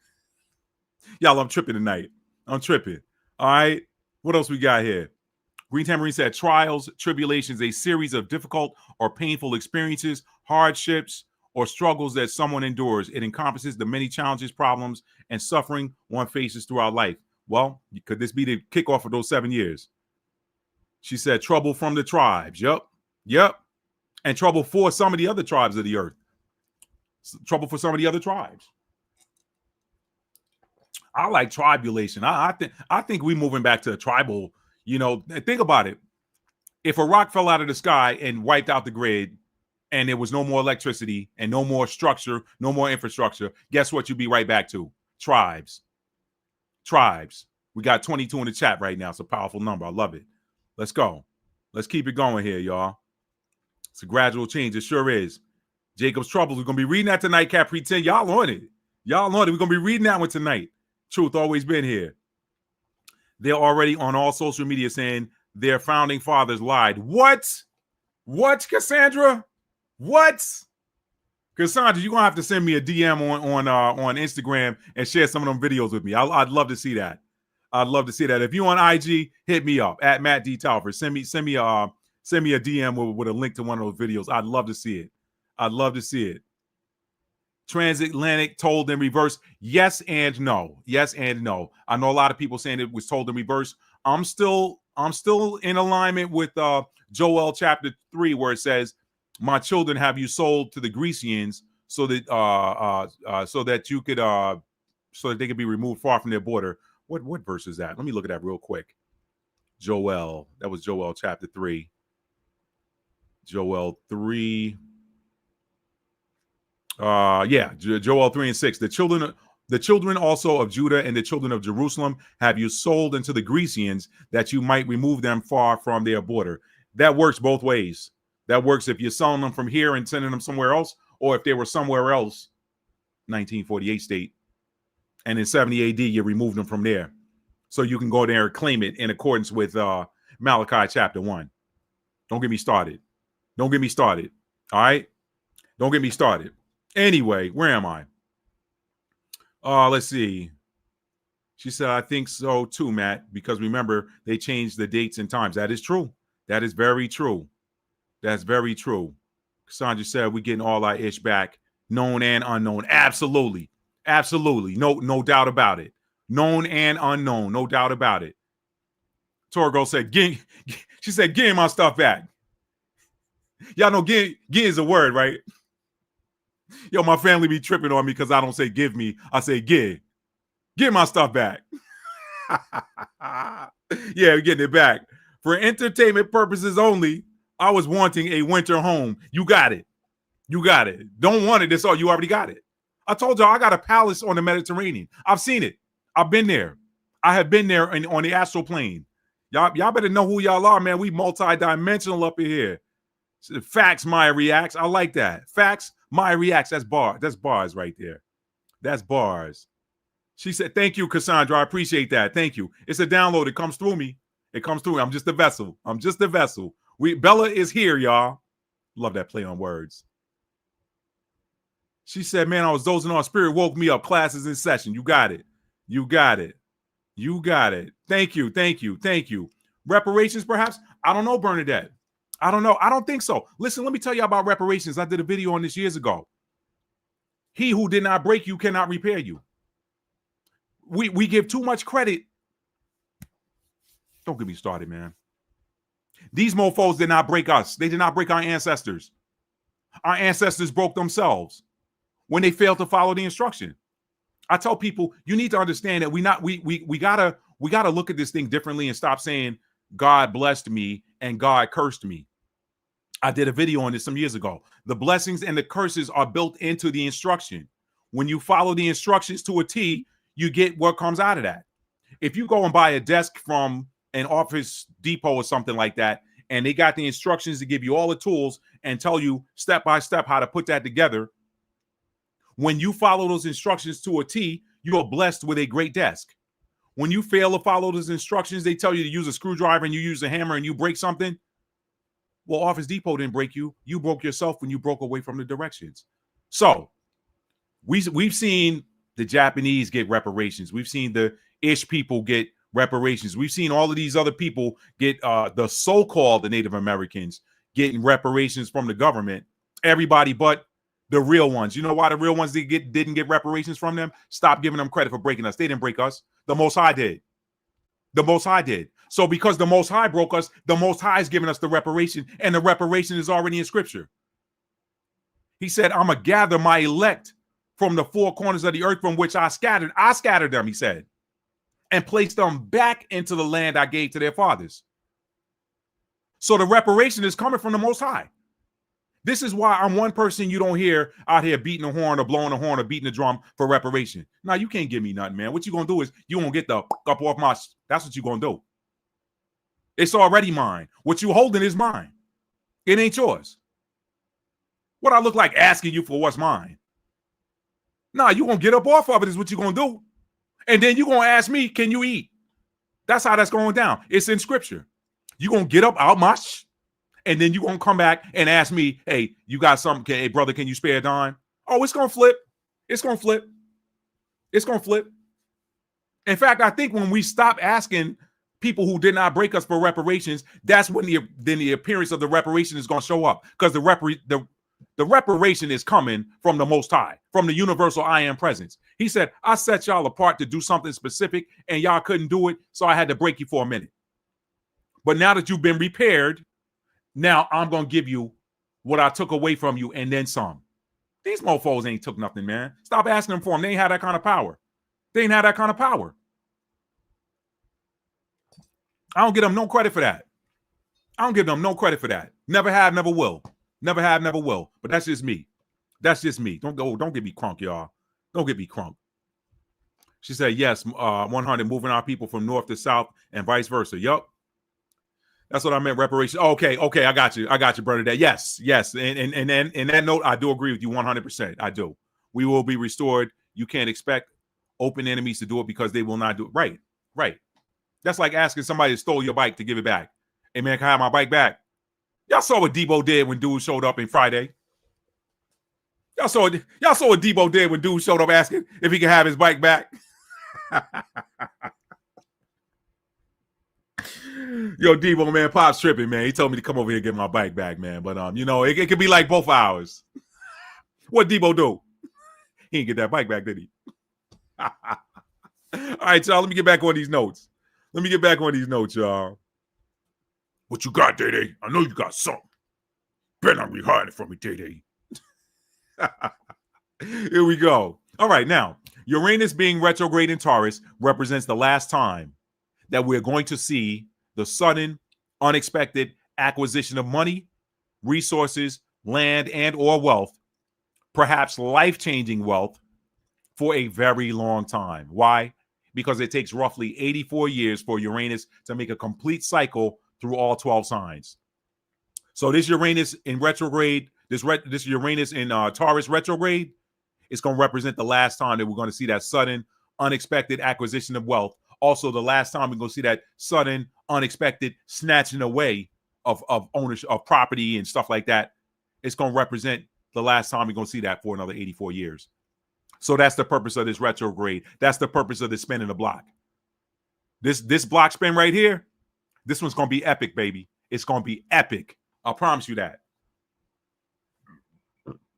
Now, let's go. Uranus coming into a sextile or harmonious aspect with Neptune, moving through my notes, y'all.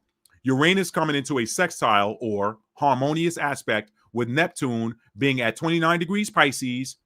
On paper, looks like wishes, hopes, and dreams finally coming true. Remember, Taurus energy is foundation establishing. Taurus energy is foundation establishing. How does that work, Matt? Taurus is fixed earth energy. Fixed earth. The fixed modalities through all four of the elements, they're fixed. They don't move. Fixed earth, that's the most stable of all of them. You got fixed water, that's Scorpio. That's that water, that's still water. No, I'm not moving. Scorpio got their mind made up. They ain't changing it unless they want to. But that rules over the emotions. So Scorpios tend to be fixed in their emotions, okay? And then you got Aquarius, they're fixed in their thoughts. You can't change an Aquarius's mind easily, okay? They got to initiate that change, okay? And then you got Leo, that's fixed fire. When a Leo starts doing something, they're not going to stop till they get it done. Fire's activity. And Earth, that's your sustenance. That's your sustenance, but it's also your stability. Every living thing on this planet plants its feet on Earth. I wish they stopped calling it gravity, right? They got scientists out there that have proven that gravity is not a real thing. I saw this video years ago before they started scrubbing real knowledge and information videos off the internet. I saw this video by a guy named Eric Dubé titled Gravity or Density. He said, okay, if gravity is so strong to pull everything toward it, then how come a feather floats? Why do you throw a rock into the air and the rock falls? Well, gravity pulled it down. Or why isn't gravity pulling that feather that's floating along in the sky? Why is gravity not pulling that bird down toward it? I was like, that's fascinating. What I'm going to call it is magnetism. I'm going to call it magnetism. I'm going to call it magnetism. The earth magnetizes itself to itself. Your physical body is earth. From the dust you came, from the dust you shall return. Like attracts like. Okay? Like attracts like. So I wish they would call it, I wish they would call it magnetism and not gravity. Magnetism to me seems to work better. Like attracts like. This is why all fresh water runs toward the sea. Whatever is the biggest is what's going to attract. Whatever the biggest is what's going to attract that which is smaller. So rivers are smaller. Rivers and streams are smaller than the ocean. So the ocean attracts the water to itself. The earth attracts earth to itself. Air attracts air to itself. Air attracts air to itself. This is why you can have two completely separate caves. If you dig through them, then guess what happens? That air in that one cave attracts itself to the air from the other cave, and it fills that tunnel, and now you got air in the tunnel. Like attracts like. Okay, all right, let's keep going. Okay, so anyway, I got hung up there. Taurus energy is foundation establishing. Taurus is fixed earth. Fixed energy does not move unless it wants to, and the earth does not move unless the eternal power moves it, appearing in the form of what? An earthquake. So Pisces rules over the imagination, or the creation of an image in the mind. Imagination, the creation of an image in the mind. Pisces rules over the imagination. So the two of these energies coming together release the power to finally receive and establish the dreams, hopes, and wishes that you had for yourself, especially those regarding acquiring abundance of material or tangible things that put a smile on your face and a smile in your heart. That's what this Uranus coming into this harmonious aspect with Neptune is going to do. Uranus in Taurus harmoniously aspects at 29 degrees with Neptune in Pisces in the same sign. Now, because we're talking about Pisces, guess what else is going to happen? Look what's happening already, y'all. Look what's happening already. Look at what's happening already. You got the head of 1948 state, Beanie Man. He's looking to acquire Gaza, right? Isn't that hadn't that been trending in the news? They're talking about, hey, we're going to now occupy and move into Gaza. Later for this, let's move into Gaza. What did I tell you? Neptune, that's Neptune and Pisces meeting up with Uranus and Taurus. But watch this. With Neptune energy, you have to, with Neptune and Pisces placements, you have to stay high vibrational. Otherwise, you'll see an illusion or a delusion. So they're talking about moving into Gaza, but is that a low vibrational desire or a high vibrational? It ain't high vibrational if you're taking something and pushing somebody off of it so that you can have it. So somebody about to get shown a delusion with that. Y'all watch it happen. Y'all watch it happen. Y'all watch it happen. Numbers don't lie, neither does astrology, because astrology is based on numbers. Y'all watch it happen. I'm going to read this one more time before I move on to the next bullet point. Uranus coming into a sextile or harmonious aspect with Neptune, both at 29 degrees. Uranus at 29 degrees Taurus and Neptune at 29 degrees Pisces. On paper, looks like wishes, hopes, and dreams finally coming true. Okay? Now, Pisces rules over the imagination or the creation of an image in the mind. I just talked about Beanie Man's creation of an image in his beanie mind. So the two of these energies coming together are going to release the power to finally receive and establish the dreams, hopes, and wishes that you have had for yourself, especially those regarding acquiring abundance of material or tangible things that put a smile on your face and in your heart. But there's a flip side to that. Pisces is two fish. One swim in one direction, the other swim in the other. Okay? So some of y'all going to come up big, and some people going to have it snatched away big. Watch it. Watch it happen. It's going to be an interesting transit. Now, I also expect it to be a Custer's last stand period for the dark side.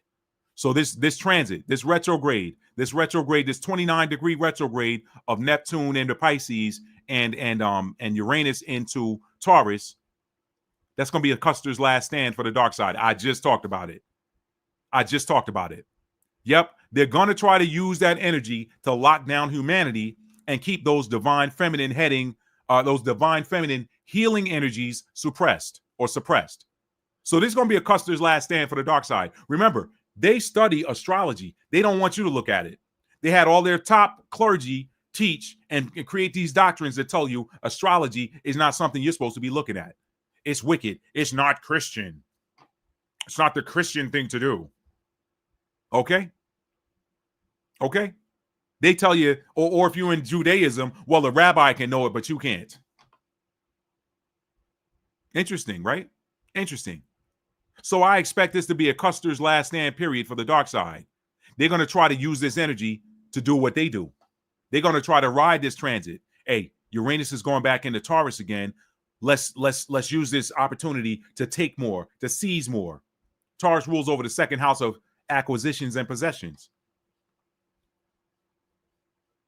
So they're going to try to use that energy also to lock down humanity and keep those divine feminine healing energies suppressed. The divine feminine energy is rising in the earth and is healing.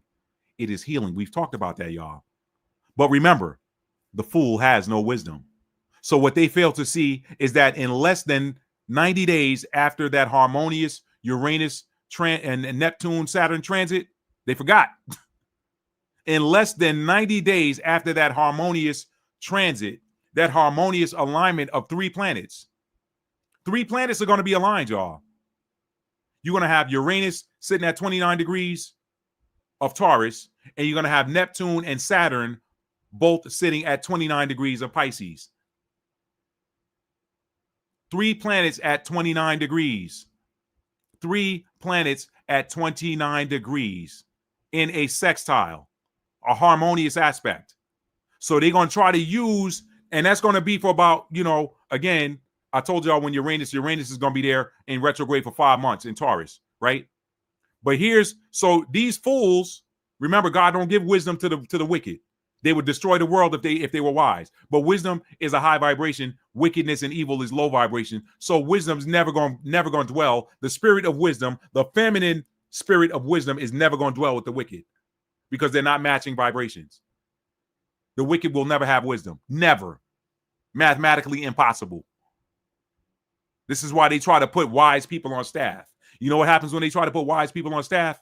What the universe does, if that's one of the golden children, they're not going to be able to stay at that company.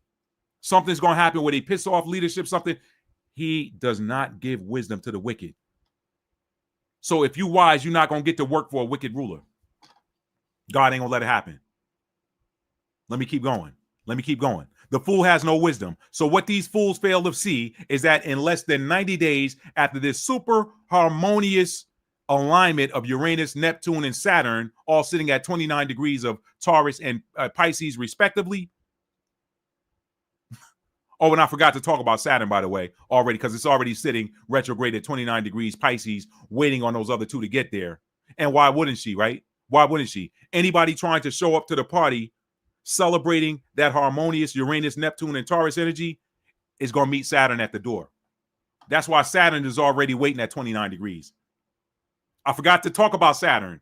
Saturn's sitting at 29 degrees Pisces, retrograde when that happens. Saturn went retrograde. Remember, Saturn stepped into Aries for a minute too, and we started seeing the delivery of that divine karma. But Saturn stepped back into Pisces. So Saturn is already at the party waiting for Uranus and Neptune to get there. And why wouldn't she? Check this out. Anybody trying to show up to the party celebrating that harmonious Uranus and Neptune and Taurus energy is going to meet Saturn at the door. And guess what Saturn's got in her hand? She's got the guest list. Saturn's got the guest list. So if your name is on the list, then welcome to the hopes and dreams coming true party. If your name is not on the list and you're the dark side trying to sneak in, trying to use that energy to establish something for you, Saturn is going to pull that other list out and find your name on it. Saturn is the gatekeeper of this transit coming up. Remember, Saturn holds karma, and karma only delivers what you'll do. So this is what this foolish dark side that's going to try this Custer's last stand. Y'all know what happened to George S. Custer? Y'all know what happened to him? He didn't make it back.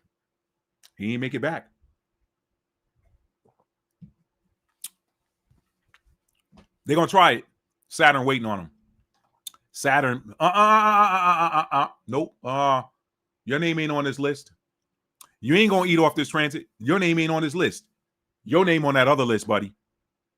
Your name on that Delulu list. Let me give you what's due to you. Saturn and Pisces, that's karma coming across that 12th house bridge. Saturn and Pisces, that's karma coming across that 12th house bridge. Saturn got that guest list in her hand. So if your name is on the list, welcome to the hopes and dreams coming true party. If your name ain't on that list and you're the dark side trying to use that energy to establish 29 degrees, establishment. You're the dark side trying to use that energy to establish something else. Saturn is going to pull that other list out and find your name on it. All right. See, there's only two lists out there, y'all. One is a list of people that get blessings. The other is a list of people that get curses. This is that whole Revelations energy where it says, I said to the sheep on the one hand and the goats on the other. What did he say to the sheep? What did he say to the goats? There's only two lists, blessings and curses. All right. So, which one is your name on? There's only two lists, rewards and correction. Rewards and correction needed. Your name is on the rewards list during this upcoming transit, or it's on that corrections needed list. All right. Which one is your name on? There's only two lists, graduation and remedial training. Which one is your name on? Is your name on the graduation list or is it on the remedial training needed? Somebody going on summer vacay, somebody going to summer school. All right. Yeah. Wanted to share that. Let me keep it moving. So Expect the dark side to try some dumb during this auspicious period that's coming up. But remember, the fool has no wisdom, because the spirit of wisdom will never align herself with a fool. If they had wisdom, they would see that in less than 90 days after that short transit begins. What transit, Matt? That retrograde, harmonious, sextile aspect between those three planets, Saturn, Uranus, and Neptune. If the fool had wisdom, they would see that in less than 90 days after that short, brief transitory period begins. Let me give you some more scriptural energy. Behold, I come quickly, and my reward is with me. That's Revelations 22:12. Behold, I come quickly, and my reward is with me. That's Revelations 22:12. Uranus, quick, sudden. Taurus, rewards. Taurus, Saturn is more karma, rewards versus punishment, or rewards, correction. But that's in there too. Behold, I come quickly, and my reward is with me. That's Uranus energy. Revelation 22:12. I won't pull it up. Y'all go read that on your own time. So it's going to end with Saturn, the energy of karma, meeting up with Neptune, the ruler of the 12th house bridge, at 0 degrees of Aries. Let me back that up for you. If the fool had wisdom, they would understand and see that less than 90 days after that harmonious transit, 3 months, you're going to have Saturn, the energy of karma, meeting up with Neptune, the ruler of the 12th house bridge, at 0 degrees of Aries, which is the energy of sudden appearance, impulsive action, and war. Remember, Aries is the baby coming out the womb. That's Aries. It rules over the first house of what? Appearance. That's why they call it a rising sign. That's when you come out. That's you coming out of the womb. That's why for you to know your rising sign, you got to know what city you were born in and what time you were born. That's important for you to know your rising sign. That's Aries energy. Aries rules over the first house, the rising sign. So that short, brief 90-day harmonious, that 90 days of harmony period with those three planets sextile at the 29th degree is going to end with the planet of karma meeting up with the ruler of the 12th house bridge at 0 degrees of Aries. Y'all know Neptune in mythology had that trident. That trident is in religion a pitchfork. Y'all know who holds the pitchfork. Okay? So I'm just saying. He only coming for you if you're low vibrational. He can't touch if you're high vibrational. You're like, man, I can't even touch them. Y'all stay with me, man. We learning tonight. If they had wisdom, they would know that, and they wouldn't try anything. They say, man, 90 days ain't enough time for us to do anything. Let's just chill, man. Maybe we can show, the universe that, hey, we're trying to do goodwill. Remember the dream/astral trip I told y'all I had with me going back to ancient Kemet as a Roman soldier, bringing back a major stolen artifact to Kemet as a goodwill gesture. And what did that queen say? She said, tell them we were going to get that anyway. We appreciate them giving our stuff back. We were coming to get it anyway. And we still going to come and get them that whooping. Remember that. All this stuff ties together, man. It all ties together. So if they had any sense in their head, they would just lay low and be like, man, you know what? Maybe if we do the right thing, then, maybe God will have mercy on us. But nah, they're going to do something stupid, and they're going to try to acquire some stuff during that aspect. And all they're going to do is accumulate or accrue more karma. That's all it is. So let's see. Where am I? Impulsive action and war. Okay, so that's Aries. Aries, they're going to meet up at 0 degrees Aries. 0 degree, remember, y'all, the 0 degree is the creator degree. It's the creator degree. It's the degree of source. It is the degree of creation. 0 degrees. Okay, it's not assigned to any sign. It's not assigned to any element or sign because it's ether energy. It's source energy. Now, so remember 0 degrees is the creator degree. And remember this, all things in existence are created in duality, meaning there are two sides. Why is this important to know in this context? Because the creator is also a destroyer. The creator is also a destroyer. All of the elements proceed forth from ether. Ether is the one that encapsulates and is around everything. It's around all of us. Fire destroys, it creates, and it also travels. We're talking about duality now. Everything in existence is created in duality, meaning there's two sides. Fire destroys, but it also creates, and it also travels. Now let's talk about that. How does that show up? Sagittarius is mutable energy, so it can Aries. Okay, I got ahead of myself. Fire destroys, it also creates, and it also travels. Aries is fire destroys. Leo is fire creates, and Sagittarius is fire travels. Y'all see that? Y'all see how that works? And because Sagittarius is mutable, it can either travel to create or it can travel to destroy. I had to give y'all that example. Primarily, though, Sagittarius travels to experience. What it experiences dictates whether it creates or destroys. So I wanted to give y'all that example. Everything in existence is created in duality. It can do two things. It can do two things. Fire destroys, but it also creates and travels. Aries is that fire destroys energy. Leo is that fire creates energy. And Sagittarius is that fire travels energy. And because it's mutable, it can travel to, it's fire. It can travel to either create or can travel to destroy. All right. But mostly it travels to experience. What it experiences dictates whether it creates or destroys. All right. I wanted to give y'all that. I thought that was pretty cool. So back to the lesson. Don't worry about what the dark side is going to try during that 90-day period of that harmonious aspect. Don't worry about what they're going to try, because it's only going to serve the purpose of them incurring a final amount of karmic debts. A final amount of karmic debt. Now, let's look at one last passage of prophetic scripture that I think applies here. Jeremiah 30 and 1 through 10. All right. And I'm going to put a spotlight on verse number 7. Okay. Let me make sure I'm not getting ahead of myself here. Okay.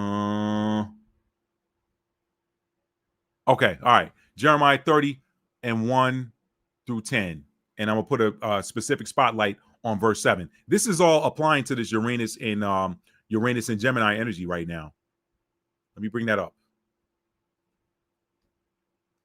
Let's go to good old Jeremiah. Y'all have heard me do this one before. Y'all know I love Jeremiah chapter 30. 30 and 31. I love Jeremiah 16, all that. Let's go. Let's go to work, y'all. Let's go to work. Let's work, y'all. Let's work. Jeremiah 30. All right. 1. Let me bring it up on the screen. Are y'all proud of me? Like I seem to have matured out of reading to y'all with it not being on the screen, right? I've gotten a lot better about that. Here we go. I probably shouldn't say that. Anyway, here we go. Let's go. Let's go. Let's keep it moving. Have no fear. Maddie's here. Let's go. All right. Jeremiah 30 and 1 through, I think I said 10. I did. Okay. So the word that came to Jeremiah from the Most High, saying, thus speaketh the Most High God of Israel, saying, write thee all the words that I have spoken unto thee in a book. For lo, the days come, saith the Most High, that I will bring again, I'm call him back, that I will bring again the captivity of my people, Israel and Judah, saith the Most High. He sent us into captivity. He's bringing us out of captivity. For lo, the days come, saith the Most High, that I will bring again the captivity of my people, Israel and Judah, saith the Most High, and I will cause them to return to the land that I gave to their fathers, and they shall possess it. That sounds like Uranus and Taurus to me, don't it? Taurus is about land acquisition too. Don't miss it. I'm going to read verse 3 again. For lo, look, the days come, saith the Most High, the creator of this realm, that I will bring again, I'm going to call back, the captivity of my people, Israel and Judah, saith the Most High. And I will cause them to return to the land that I gave to their fathers. And guess what? They shall possess it. Why does it make all of why does it make that distinction there, y'all? Because it was understood at the time that somebody else was going to be on it. If you got a choice piece of land and you get carried off into captivity, that land ain't going to just sit there quiet. Whoever took you off said, man, this land's still good. All right, hey, this is some great land, guys. Let's get these guys off of here and get it. Gaza's got some great beachfront property, man. Great property. We can expand into Gaza. Let's get it, man. Come on. Let's get them out of there. They're a threat. They're a threat to our national security. Let's get them out of there. When you get carried off into captivity, that land ain't gonna sit there. Somebody had a plan for it all along. Verse 4. And these are the words that the Most High spake concerning Israel and concerning Judah. For thus saith the Most High, we have heard a voice of trembling, of fear, and not of peace. Y'all better understand the times we living in right now. Y'all better understand the times we living in. You better check in with yourself. If you tapped in and tuned in to the frequency of the planet, you could feel what's going on out there. But I don't have to worry, no. Though the earth may tremble, the God I serve has never failed me yet. He's keeping me. That's why I play that song. Let me read that again. And these are the words that the Most High spake concerning Israel and concerning Judah. For thus saith the Most High, we have heard a voice of trembling, of fear, and not of peace.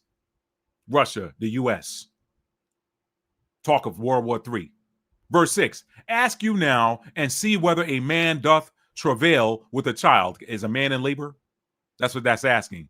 Wherefore or why do I see every man with his hands on his loins as a woman in travail, and all faces are turned into paleness? Could that be them seven? Could that be the decloaking of them ships and melanated gigantic beings, Shaq-sized and taller, Yao Ming-sized and taller beings stepping out of them in them suits that I've seen them in a couple of dreams? Wherefore do I see every man with his hands on his loins as a woman in travail, and all faces are turned into paleness? Whatever they're going to see, y'all, coming up, is going to make some people turn green with paleness, be about to pass out. Alas, for that day is great, so that none is like it. It is even the time of Jacob's trouble. Trouble, tribulation. It is even the time of Jacob's trouble, but he shall be saved out of it. I got you, Jacob. Nah. What I look like whooping y'all again, and I done whooped y'all for how many centuries? What I look like whooping y'all with them when they the ones that did what they did to y'all? Yeah, I got y'all. It is even the time of Jacob's trouble, but he shall be saved out of it. I got y'all, Jacob. You good, and anybody that rode with you was good. You and anybody that rode with you is good. I got y'all. Don't worry about that. Verse 8. For it shall come to pass in that day, saith the Most High, the Lord of hosts, the ruler of them all, the ruler of the gods, the ruler of the heavenly ordinances. For it shall come to pass in that day, saith the Lord of hosts, that I will break his yoke from off thy neck, and will burst thy bonds, and strangers shall no more serve themselves of him.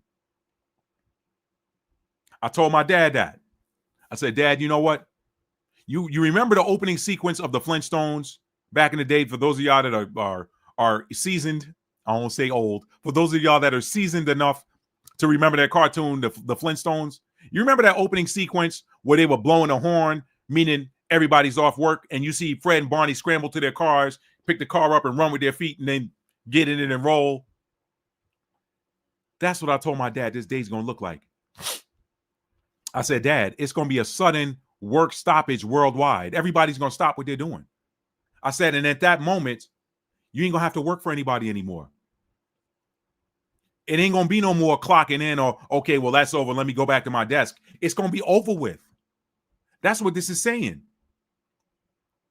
It says, for it shall come to pass in that day, saith the Lord of hosts, that I will break his yoke from off thy neck and will burst thy bonds, and strangers shall no more serve themselves of him. You ain't working for nobody. What's a stranger? I went over this in the concordance several lives ago.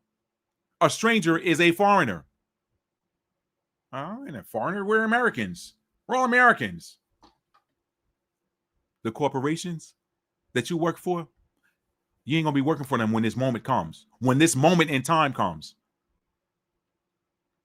One more time. For it shall come to pass in that day, saith the Lord of hosts, that I will break his yoke from off thy neck and will burst thy bonds, and strangers shall no more serve themselves of him.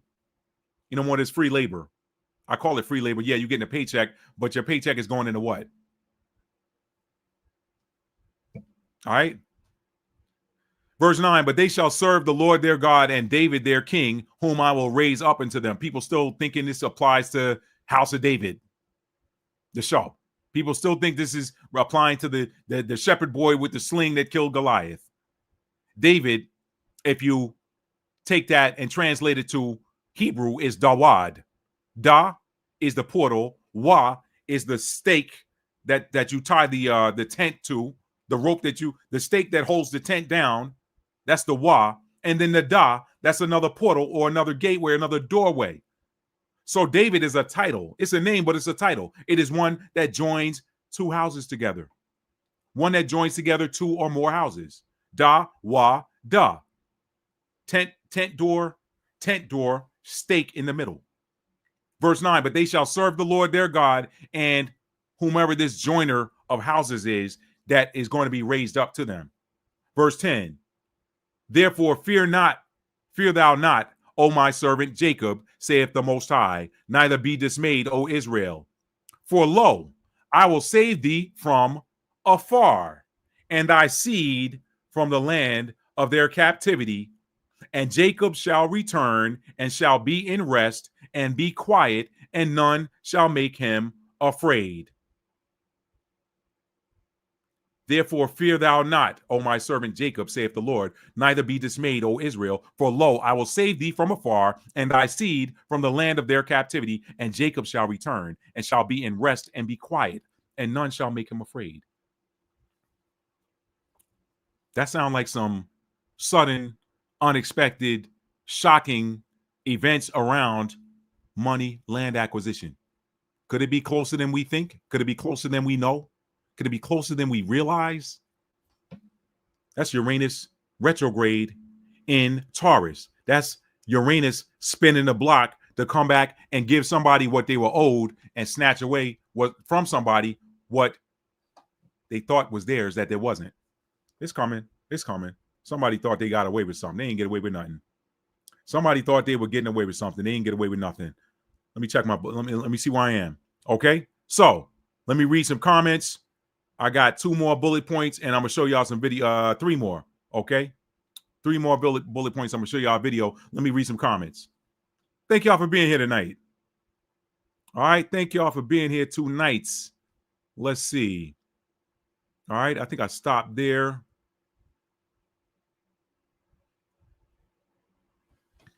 Capri 10 said, we will be redeemed without money. I like the sound of that. I've often talked about Daniel chapter 2. Money is one of those systems that's falling. Money, military, religion, they're falling. They're falling. I told y'all, man, religion as practiced today is not a 9th house function. That's Saturnian. Saturnian and religion don't go together. That's how they've kept people in this mental trap for all of these years. Do this or else you're going to be punished. If you do this, you're going to go to heaven. If you do that, you're going to go to hell. That's karma. That's somebody trying to represent karma or speak karma when they don't have that authority. Religion lives in the 9th house. It's ruled by Sagittarius, which is ruled by Jupiter. It's about freedom. Freedom, knowledge, higher knowledge.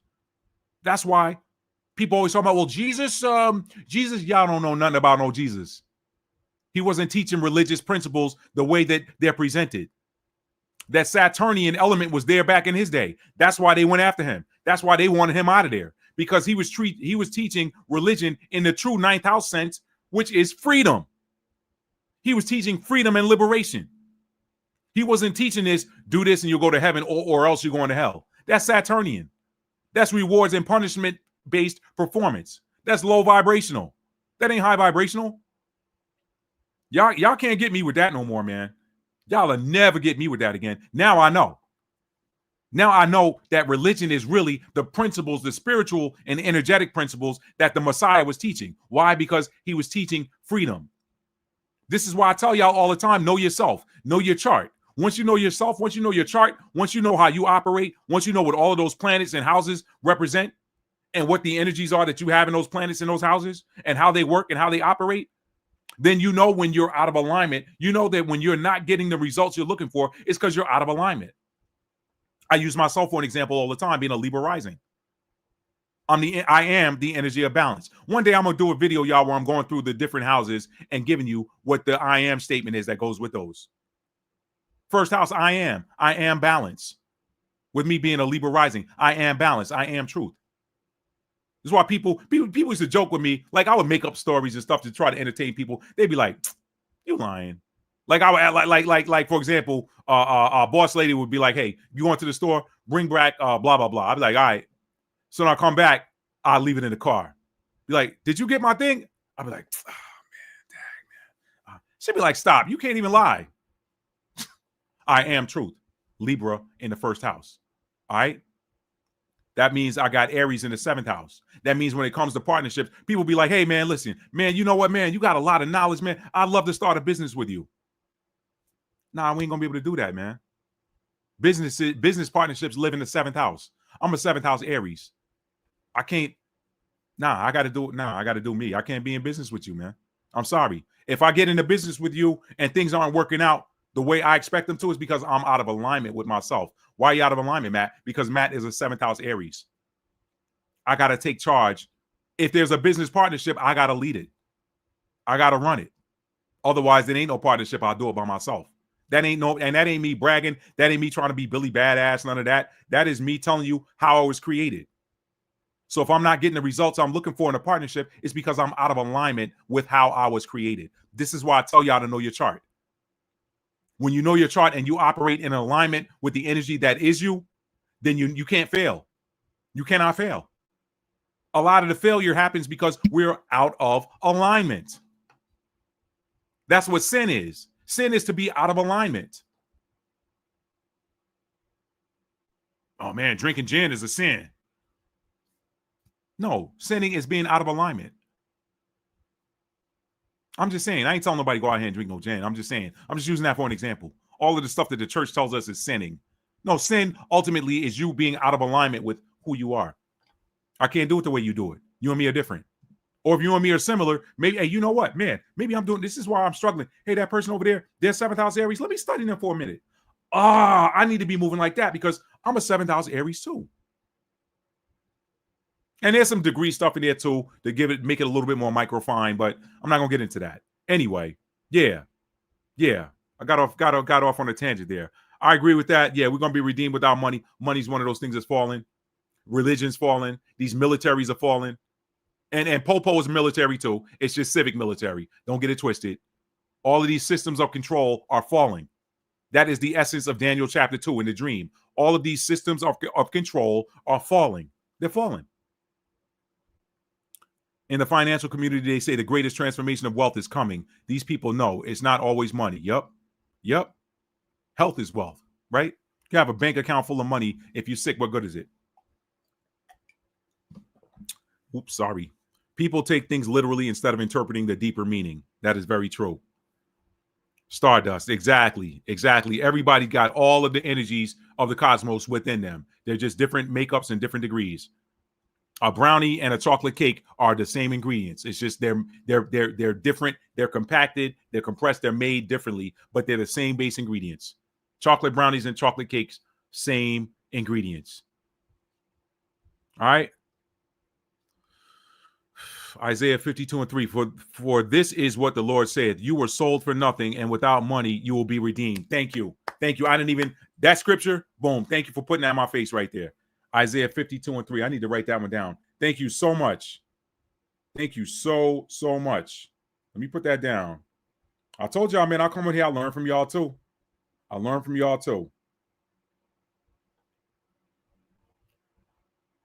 Read Isaiah 52:3. Thank you, Capri.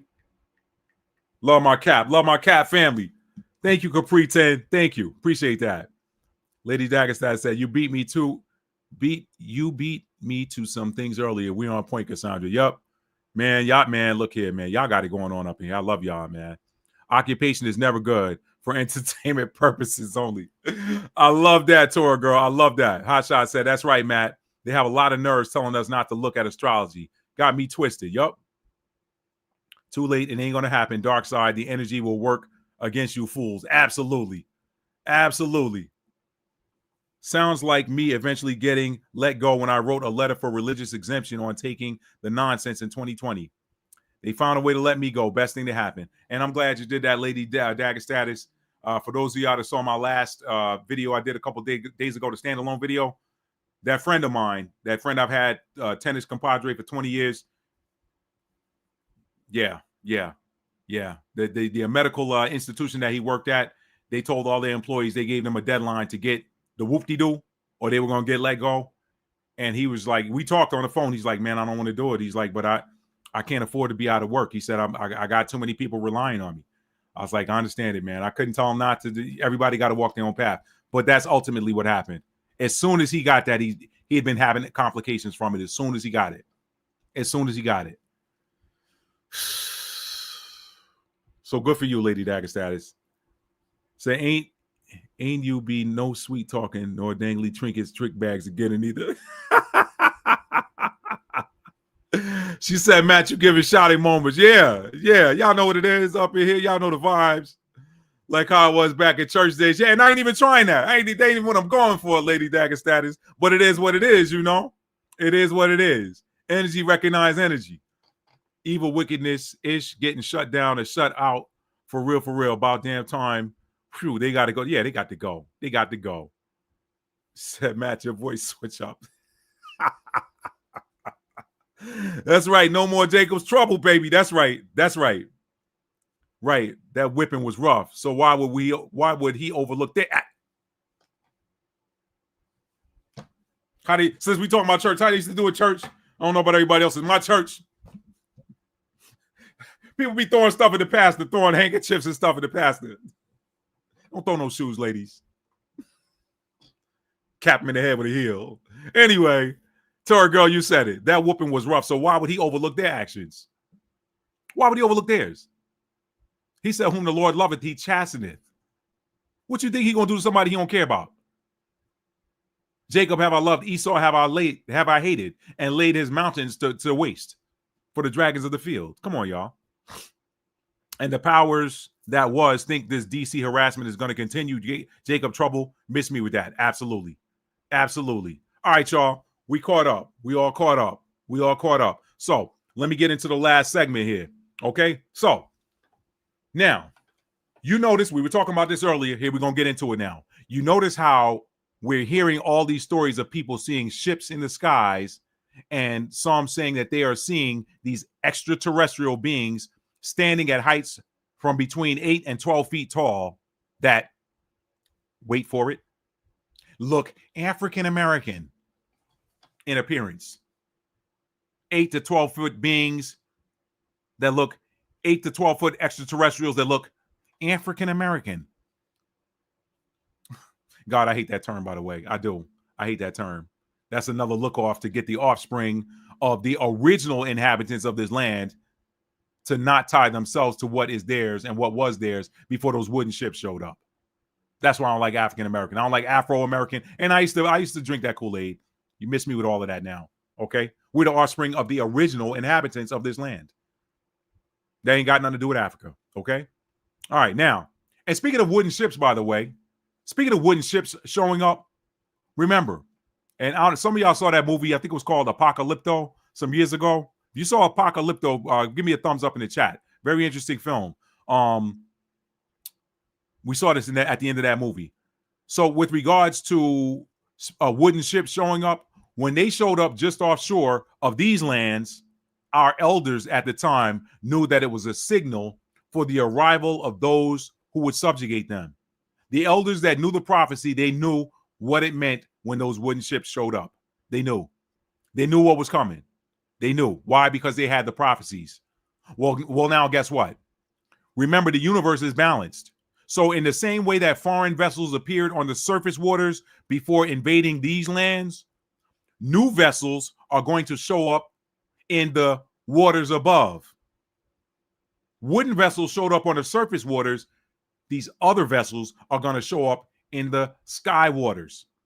How about that?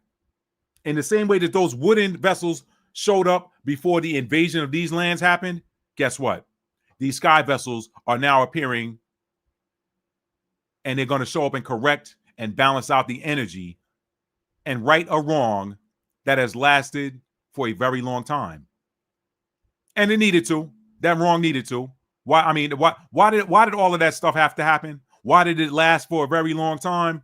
I'm going to show you, because I can show you better than I can tell you. Why did this happen? Why do we have to suffer for so long? I'm going to show you why. It was all a part of the plan. It was all a part of the plan. It was all a part of the plan. This is why it had to last so long. Romans 9:22. What if God, willing to show his wrath and to make his power known, endured with much long suffering, aka patience, toleration. Don't need no hateration, toleration. Save this. I know I'm messing up the words. Let me stop. Y'all know that Mary J. Blige song. Let's go. What if God, willing to show his wrath and to make his power known, endured with much long suffering the vessels of wrath fitted to destruction? The vessels of wrath fitted to destruction, and that he might make known the riches of his glory on the vessels of mercy, which he had afore prepared unto glory. Okay? And at verse 24, even us whom he hath called, not of the Jews only, but also of the Gentiles. Okay? Okay? I tell people, look at the energy, man. Look at the energy. Stop looking at the energy container. Look at the energy. Are you walking in righteousness or are you walking in darkness? Look at the energy. What if God, willing to show his wrath, okay? There's a polarity there. There's a dichotomy there. What if God, willing to show his wrath and to make his power known, endured with much long suffering, aka patience, the vessels of wrath fitted for destruction? This is why 1948 state got the run for 75 plus years. This is why they've had the run of the mill. He just let it build up. He just let it build up. Why? So that he can make his power known. Y'all, ain't nobody on earth y'all can't touch? Let me show y'all something. I'm gonna let y'all keep running, and then I'm gonna show y'all who's really in charge. That's what this means. Now, guess what? I've been talking about this the whole time with the Pisces energy, with the Neptune energy, right? With the Saturn energy, karma, two lists. I've been talking about this the whole time. Verse 22 is the one hand, verse 23 is the other. On the one hand, what if God, willing to show his wrath and to make his power known, endured with much long suffering the vessels of wrath fitted to destruction? And on the other hand, and that he might make known the riches of his glory on the vessels of mercy, which he had afore prepared unto glory. So he been had this set up for y'all, and he been had that whooping set up for them. That's what that means. I told you I can show you better than I can tell you. Let me get back to the notes. All right. So some stuff getting ready to get corrected. Some stuff is getting ready to get corrected. In the same way that these wooden ships showed up on these surface waters and took over this land and set this land out of balance, the mothership's going to show up in them sky waters and invade. Jeremiah 16, we're going to talk about that in a minute. Okay. Fishers and hunters. They're going to come in and they're going to correct the wrong. The universe is a study of opposites. The universe is eternally held in balance. So when something looks out of balance, guess what a retrograde does? It comes around and puts it right back into balance. Retrogrades restore order. This is a great cosmic retrograde coming, okay? Are y'all finally seeing how this goes together? Put that Romans 9:22 with it. You see how this is going together? All right. This is stuff I've been talking about over the past several years, y'all. We're starting to see it come into fruition. So first the fishers, then the hunters. Okay. First the fishers, then the hunters. Let me read that, Matt. Let me read that. First the fishers, then the hunters. I just told y'all about that. Let's go back to Jeremiah.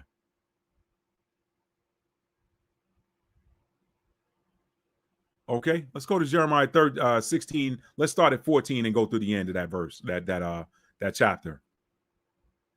First the fishers, then the hunters.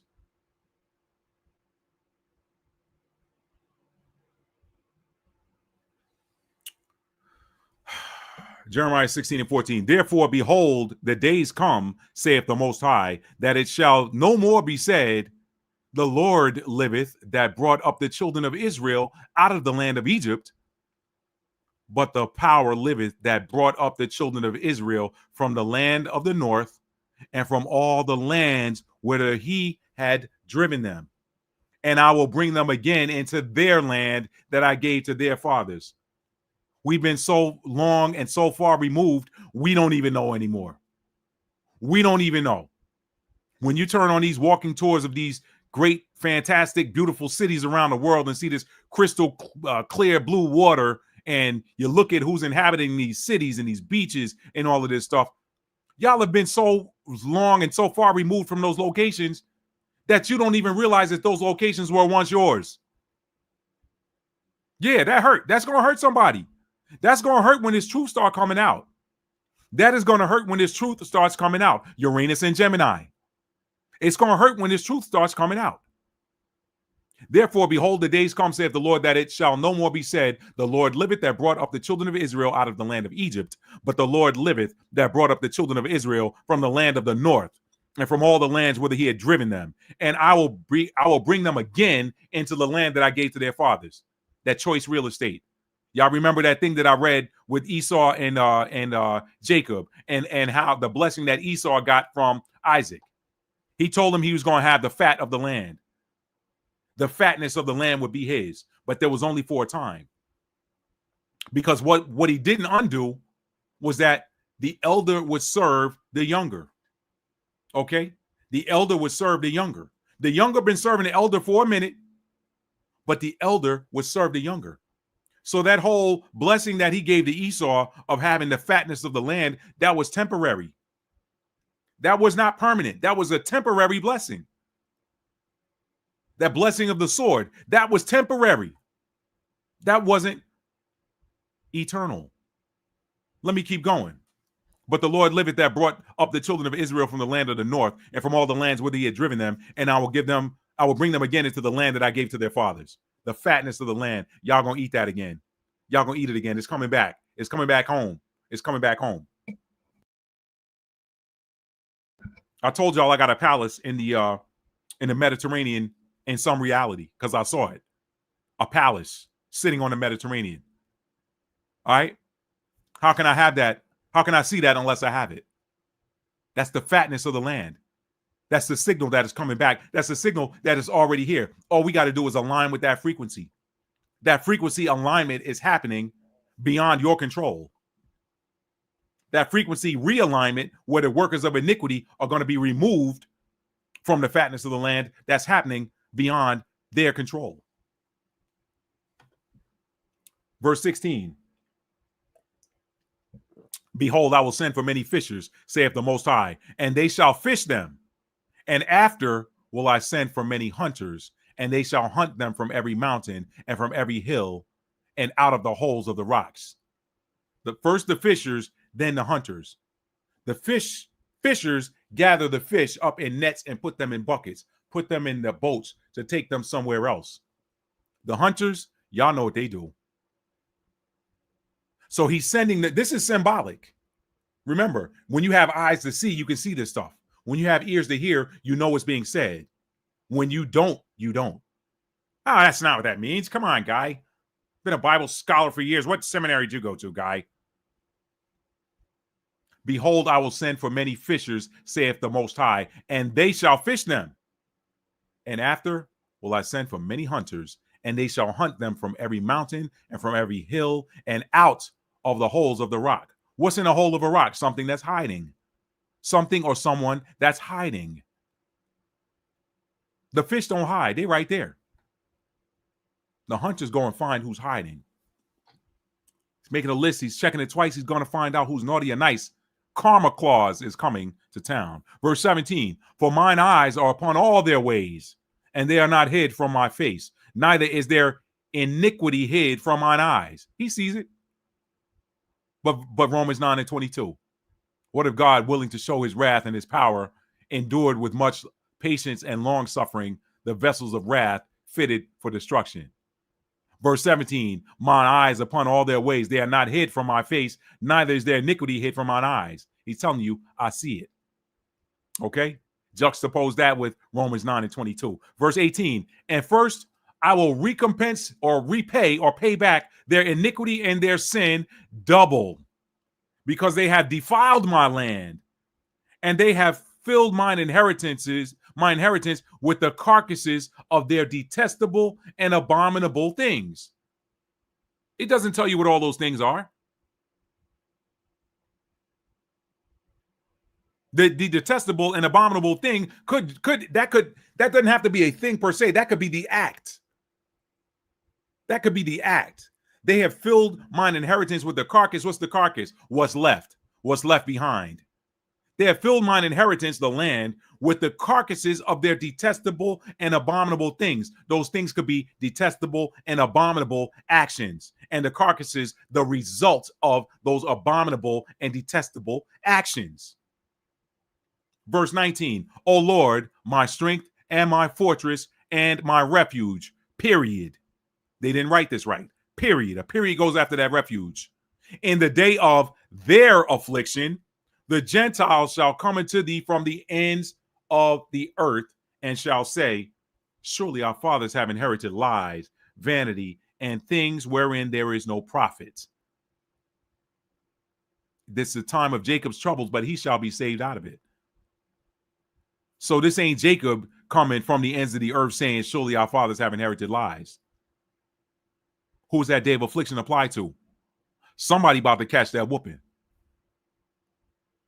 Y'all remember coming to America when Eddie Murphy and them, Eddie Murphy got mad at Arsenio because he had spent too much money and decked out the apartment, and he needed to trade it for, no, we need a place that is very poor.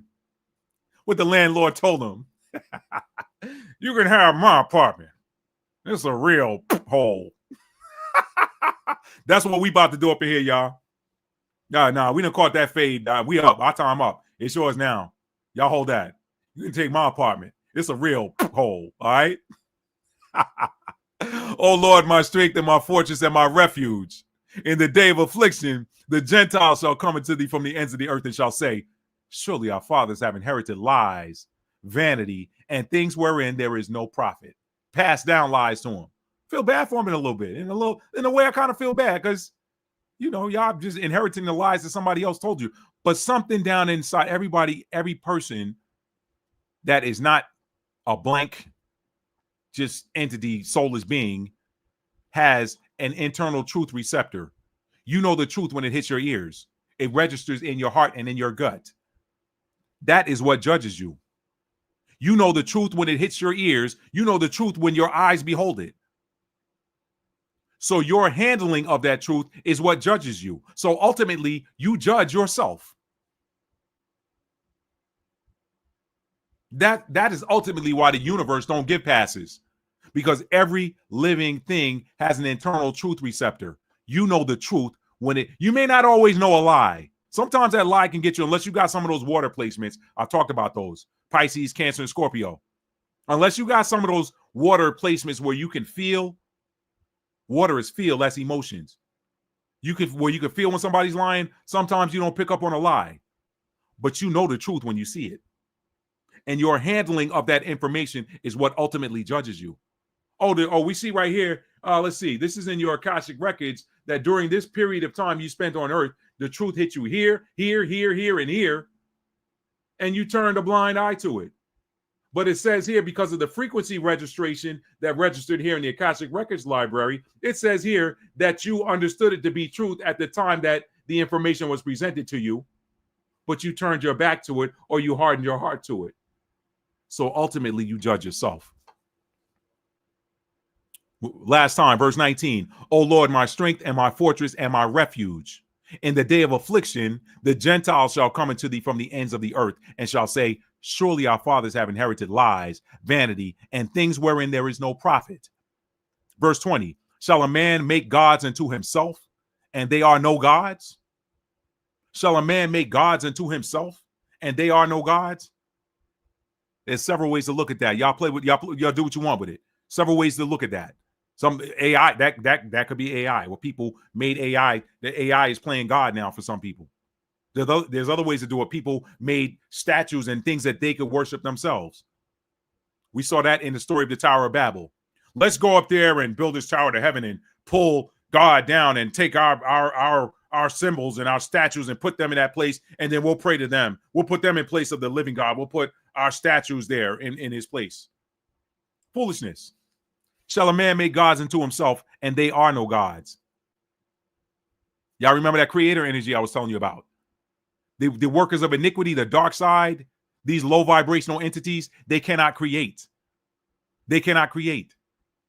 It takes a God to create. This is why you are not wrong for calling yourself God. Psalms 82.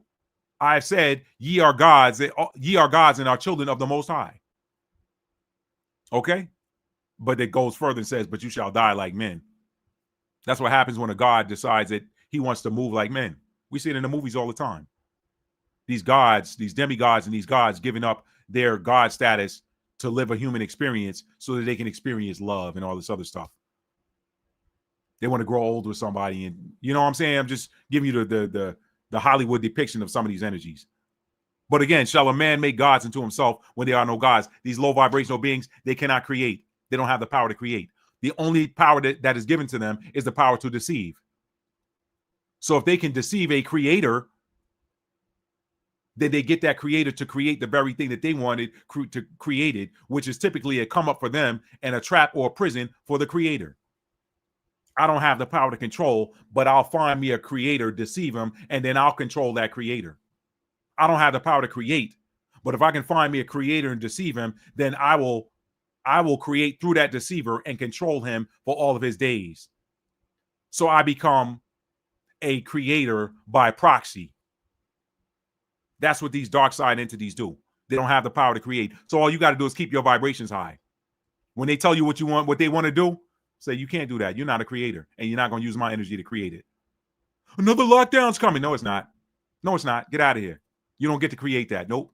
Nope. I'm not giving you my energy to create that. We did that one time, and it didn't last as long as you wanted it to, because some of us woke up during the lockdown and said, I don't like this game. I'm not playing it anymore. Some of us took the masks off a long time ago. Before the mask mandate was removed, a lot of us did not play game. We did not play ball with it. All right. Verse 21. Therefore, behold, I will this once cause them to know. I will cause them to know my hand and my might. Romans 9:22. Therefore, behold, I will this once cause them to know. I will cause them to know my hand and my might. And they shall know that my name is, and it ain't the Lord and it ain't Hashem. Okay? Ain't either one of them. Some people argue, go back and forth, Yahuwah, Yahweh, Ahaya, Eye, all that. Who knows? We don't know. But we know it ain't the Lord, and we know it ain't Hashem. All right? Therefore, behold, I will this once cause them to know. I will cause them to know my hand and my might. Right here. What if God, willing to show his wrath and to make his power known, endured with much long suffering the vessels of wrath fitted to destruction? Therefore, behold, I will this once cause them to know. I will cause them to know my hand and my might, and they shall know that my name is the Most High. All right, it ain't the Most High. First the fishers, then the hunters, y'all. All right, so let me show y'all this video real quick, because I told you I was going to show y'all a video. I don't have to at this point because I'm about done. I'm actually at the end, but I'll show it to y'all. This is for the people that haven't seen or heard about the stuff they're talking about.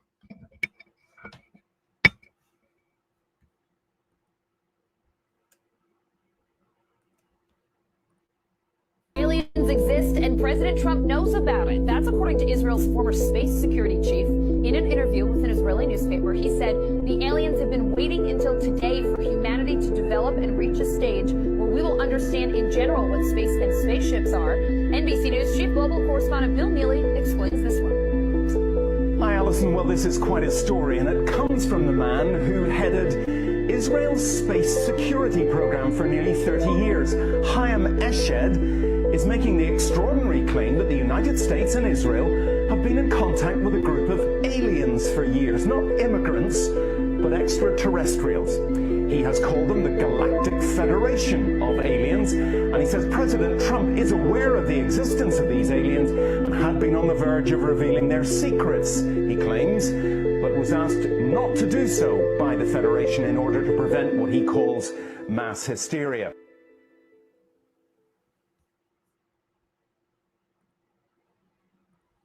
All right, let me show you one more.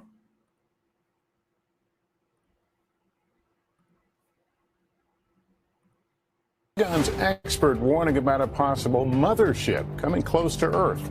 It may sound straight out of a movie, but the Pentagon and a Harvard scientist have collaborated on a new draft report questioning if we're alone in the universe and whether we've already seen evidence of life beyond Earth. Because it has anomalies. It moves on a trajectory that is very unusual. It is aligned with the orbit of the Earth around the Sun, and it will get extremely close to the inner planets like, for example, Jupiter, Mars, or Venus.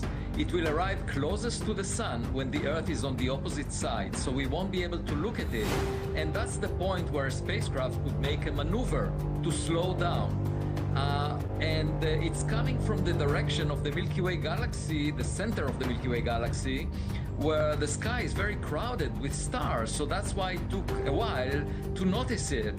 And altogether, you know, the chance of this trajectory is less than 0.2% to be aligned with the orbit of the Earth around the Sun, less than 1 part in 20,000 to arrive so close to the other planets.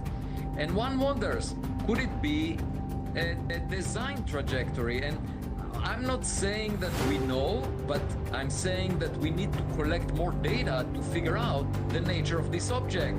And if it turns out to be a comet, if it's surrounded by a beautiful cometary tail that is glowing in the sunlight as it gets closer to the Sun, so be it. But from now on, the Rubin Observatory in Chile will discover a new interstellar object every few months. And my point is, we should check whether any of these objects might be technological in origin, because it's a security risk to Earth. Right. How do you check that? So it's interesting you mentioned about the trail that might indicate it's a comet. What would be the signs that it's not a comet?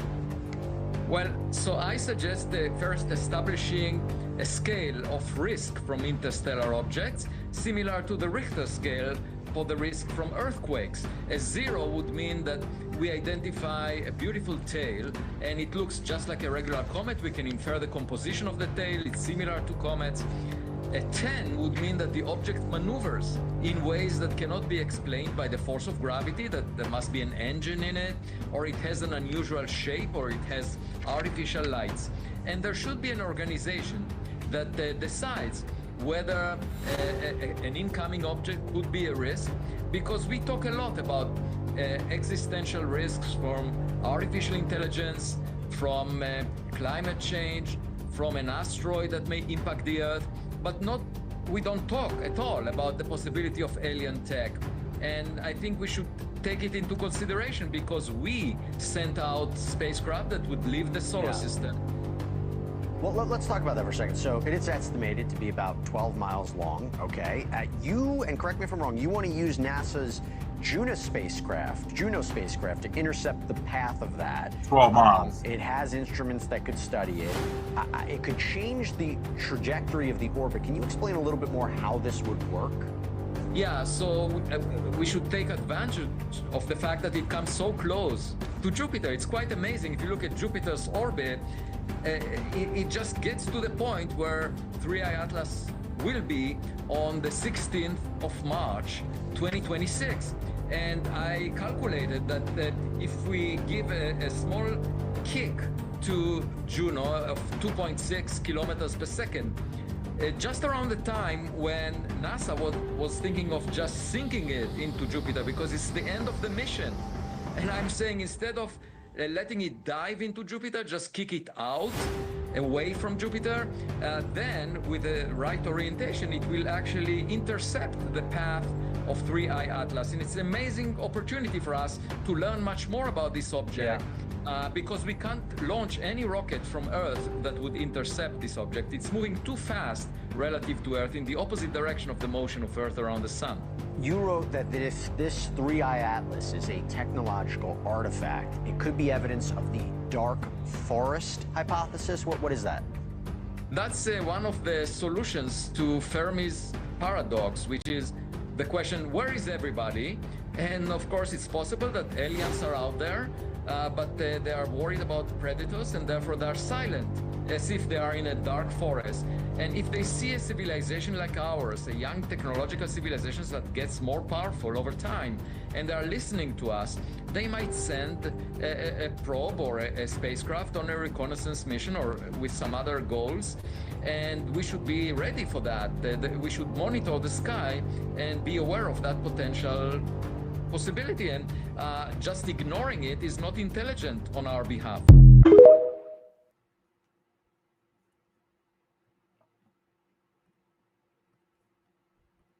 Lady Dagger Status said they can't get stuff right here on Earth, but yet we see and know these outer space planets. Yeah, sure, exactly.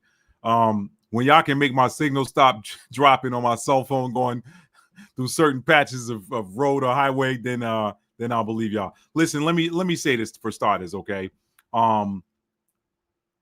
Again, you always got to remember that they mix a little bit of truth in there to season the lie. The truth part is that there is something that they're seeing.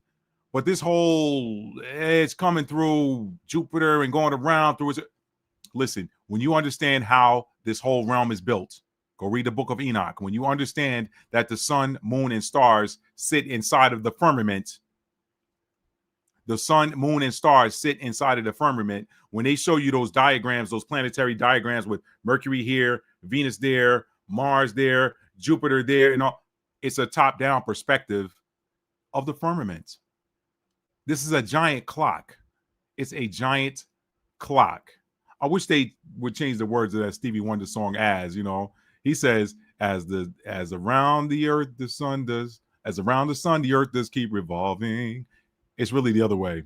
As around the sun, as around the earth, the sun does keep revolving. The sun revolves around the earth, not the earth around the sun. But I don't feel like getting into no argument with it. Go read the book of Enoch and pay attention. Use the eye test. All right.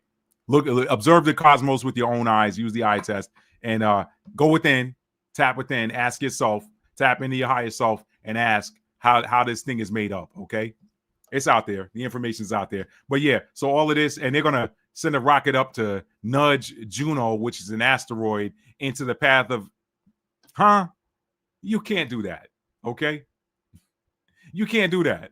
Y'all can't even knock down them rockets that certain people firing in certain locations. Y'all can't knock down them. Y'all can't even knock down them hypersonic missiles. How in the world are you going to knock down something if there was a such thing as an outer space? Hypothetically, for entertainment purposes only.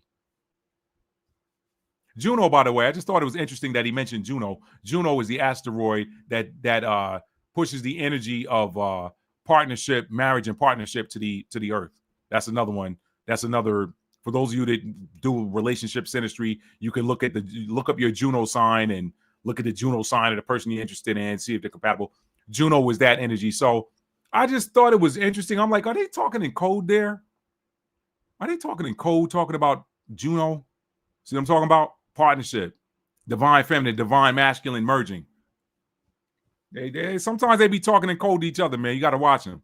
You got to watch them. Anyway, so let me get ready to wrap this up, y'all. I think I hit everything. And I said here my last note, I don't know how all of this stuff is going to come together, but this is why in scripture we were instructed to look for signs and wonders in the heavens. But those of you who are still under the spell of man-made religious doctrine that tells you that astrology is of the devil and that you should not be looking at any stars or signs, then tell me what signs are you supposed to be looking for and watching for in the heavens? Which ones?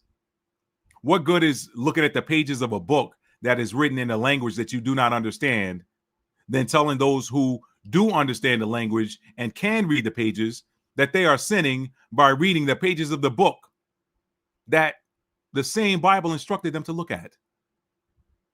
That's the story of astrology and religion right there. Modern religion. The scripture, a Christian will tell you that the Bible says to watch as well as pray, that the Bible says to look for signs and wonders in the heaven. Well, what sign are you just supposed to just go outside and do this every night? Hey, Mr. Most High, is there anything particular you want me to see out here tonight? See a star over there, and I think that's a constellation, but nope, I'm not supposed to look at them. I'm not supposed to look at constellations. Nope, sorry, big guy. How else are you supposed to look for signs and wonders in the heavens? We're going over signs and wonders tonight. Well, I'm talking about Uranus and Gemini, and Uranus going retrograde into Taurus, and Uranus at 29 degrees Taurus sextiling Saturn and Neptune at 29 degrees Pisces. Those are signs. Those are signs. Once you understand what they mean, they can give you some clues into what's happening. He gives us, he said, no man knows the day nor the hour when the Son of Man shall appear. But he didn't say you would know the time. He just said you would know the day or the hour. And I'm using that loosely that's a rough, really rough representation of what I'm trying to say here. But what I'm saying is you can read, an astrologer can read the planets and tell you what those energies mean and give you predictions on what they think is going to happen. But our thoughts, as high as the heavens are from the earth, that's how far the Most High's thoughts are from ours. So we never really know what he exactly is going to do. The scriptures give us the clue. They put us in the wheelhouse. They put us in the neighborhood. But he said, watch for signs and wonders in the heavens. You can't watch for them if you... Let me get off that. That's all I got, fam. Let me read some final comments and we're gonna shut it down. All right. Again, I said I don't know exactly how all this is gonna manifest, but what I do know is that something is coming, y'all. And for those of you who've been working on yourselves and walking in the light, what's coming is relief. That's what's coming. Okay. I don't know how it's gonna manifest, but for those of you who've been working on yourselves, you've been doing the internal work. You've been raising your vibrational frequency. You've been growing in knowledge. You've been cutting out the old. You've been letting go of things that don't serve you anymore. You've been letting go of low vibrational people and situations and circumstances. Those of you that have been doing the work and walking in the light, what's coming for you is relief. And for those who have been walking in darkness and constantly effing with people and trying to control others, what's coming is a very, very long-standing period of karmic adjustment that will not feel good by any stretch of the imagination. That's the dichotomy. That's what's coming. That's the separation. For those of y'all that have been doing the work and walking in the light and trying to help others elevate and trying to help others shine their lights, y'all got a long period of relief coming. Y'all got that R&R coming, a long period of rest and relaxation coming in this realm. The church got you thinking you're going to die and go there. You came here from there. No, you got to, when works are wrought or done in the flesh, they got to be rewarded in the flesh. So what you do in the flesh has got to be rewarded in the flesh. If you've been doing good in the flesh, guess what? In the flesh, you're going to experience those rewards. If you've been doing wickedness in the flesh, you're going to experience those curses. That's how that works. If you caused suffering to others and then they transition and pass on, guess what? You're going to have suffering caused to you. And if you think you're getting away with it by dying, you're going to be sent right back here to serve out the same persecution you gave to somebody else. The universe is always balanced. That's a statement I put in my latest book. Y'all check that out, by the way. I'll put a link in the description box after this video is over with. All right, y'all. That's all I got. That's all I got. Let me read these final comments and we're going to wrap it up, family. Thank y'all for being here tonight. Capri 10 said that's 100% correct. She said exactly. That's why I adhere to Genesis 1 and 14, and I align chakras every moon phase with the real Sabbath. There you go. There you go. You up on it. You up on it. She said, let's be real. These lives are classes. They're absolutely some of the best. Oh, man. Thank you. Thank you so much. Thank you. I appreciate that, Lady Dagger Status. Thank you. I really appreciate that. I really appreciate that. On earth as it is in heaven. Exactly. Exactly. Let that will be done on earth as it is in heaven. That's all I got, y'all, man. Thank y'all for being here tonight. You notice I didn't say this is going to be a quick video tonight. I knew better. But hopefully it flowed. Hopefully you lost track of time, y'all. That's the mark of, that means I did my job. If you lost track of the time, then I did my job and it flowed. So I thank y'all for being here. Do me a huge favor. If you have not done so already, please tap that like button for me on the way out. And if you are new to the channel and you like being entertained, because tonight was for entertainment purposes only, okay? If you like being entertained, educated, uplifted, and inspired, hit that subscribe button and make sure you set your notification bell to all so that you'll be notified when I'm going live or when I upload new content like I did a couple of days ago. All right. And 2 things before we go. First and foremost, please remember that love is a verb. It is a noun as well. Okay. So let me back it up. Tell somebody you love them and mean it. How do you mean it? You have to show it. All right. For there to be love, you got to show love. Love is a noun. It's a verb. It's a noun as well. But when we focus on the verb form, that noun always takes care of itself. So operate in that verb form of love, and the noun form will abound. It will. Okay. And then finally, y'all, I say this. I told you I'm gonna keep saying it till the cows come home, as they say.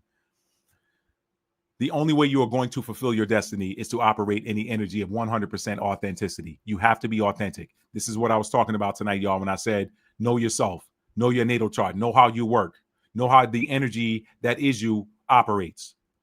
Operate in alignment with your energy. That's how you operate in truth. That is how you operate in authenticity. You can't be somebody else better than they can. And nobody will ever be able to be you like you can or better than you. Be you. Be authentic. Stay authentic, and you are going to fulfill your destiny. The only way you're going to get knocked off your destined path is by going off script of who and what you are. So be true to yourself, y'all. All right? Don't let nobody knock you off your path. Let me see. We got another comment here on the way out. So in 2015, I heard the spirit speak to me. Pluto is aligning with Saturn. When I looked it up, and it meant nations align for war. I also heard the destroyer is coming. Prepare the destroyer. Wow. That's deep. That's deep. She said, I baked for the weekend while listening. Pineapple. Ooh. Pineapple upside down. Coconut cake. Have a wonderful weekend. You too. Thank you. Thank you, Bernadette. Thank y'all for being here, man. Y'all have a blessed night. I love each and every one of y'all. And I'll see y'all next time. I'll never know when I'm going live. I think it's going to be a week or 2 off and I get a download. So I don't never know when I'm going live. But I thank y'all for allowing me to share with y'all what gets poured into me. So thank y'all. Have a blessed, what's today? Friday. Have a blessed weekend, y'all. Peace.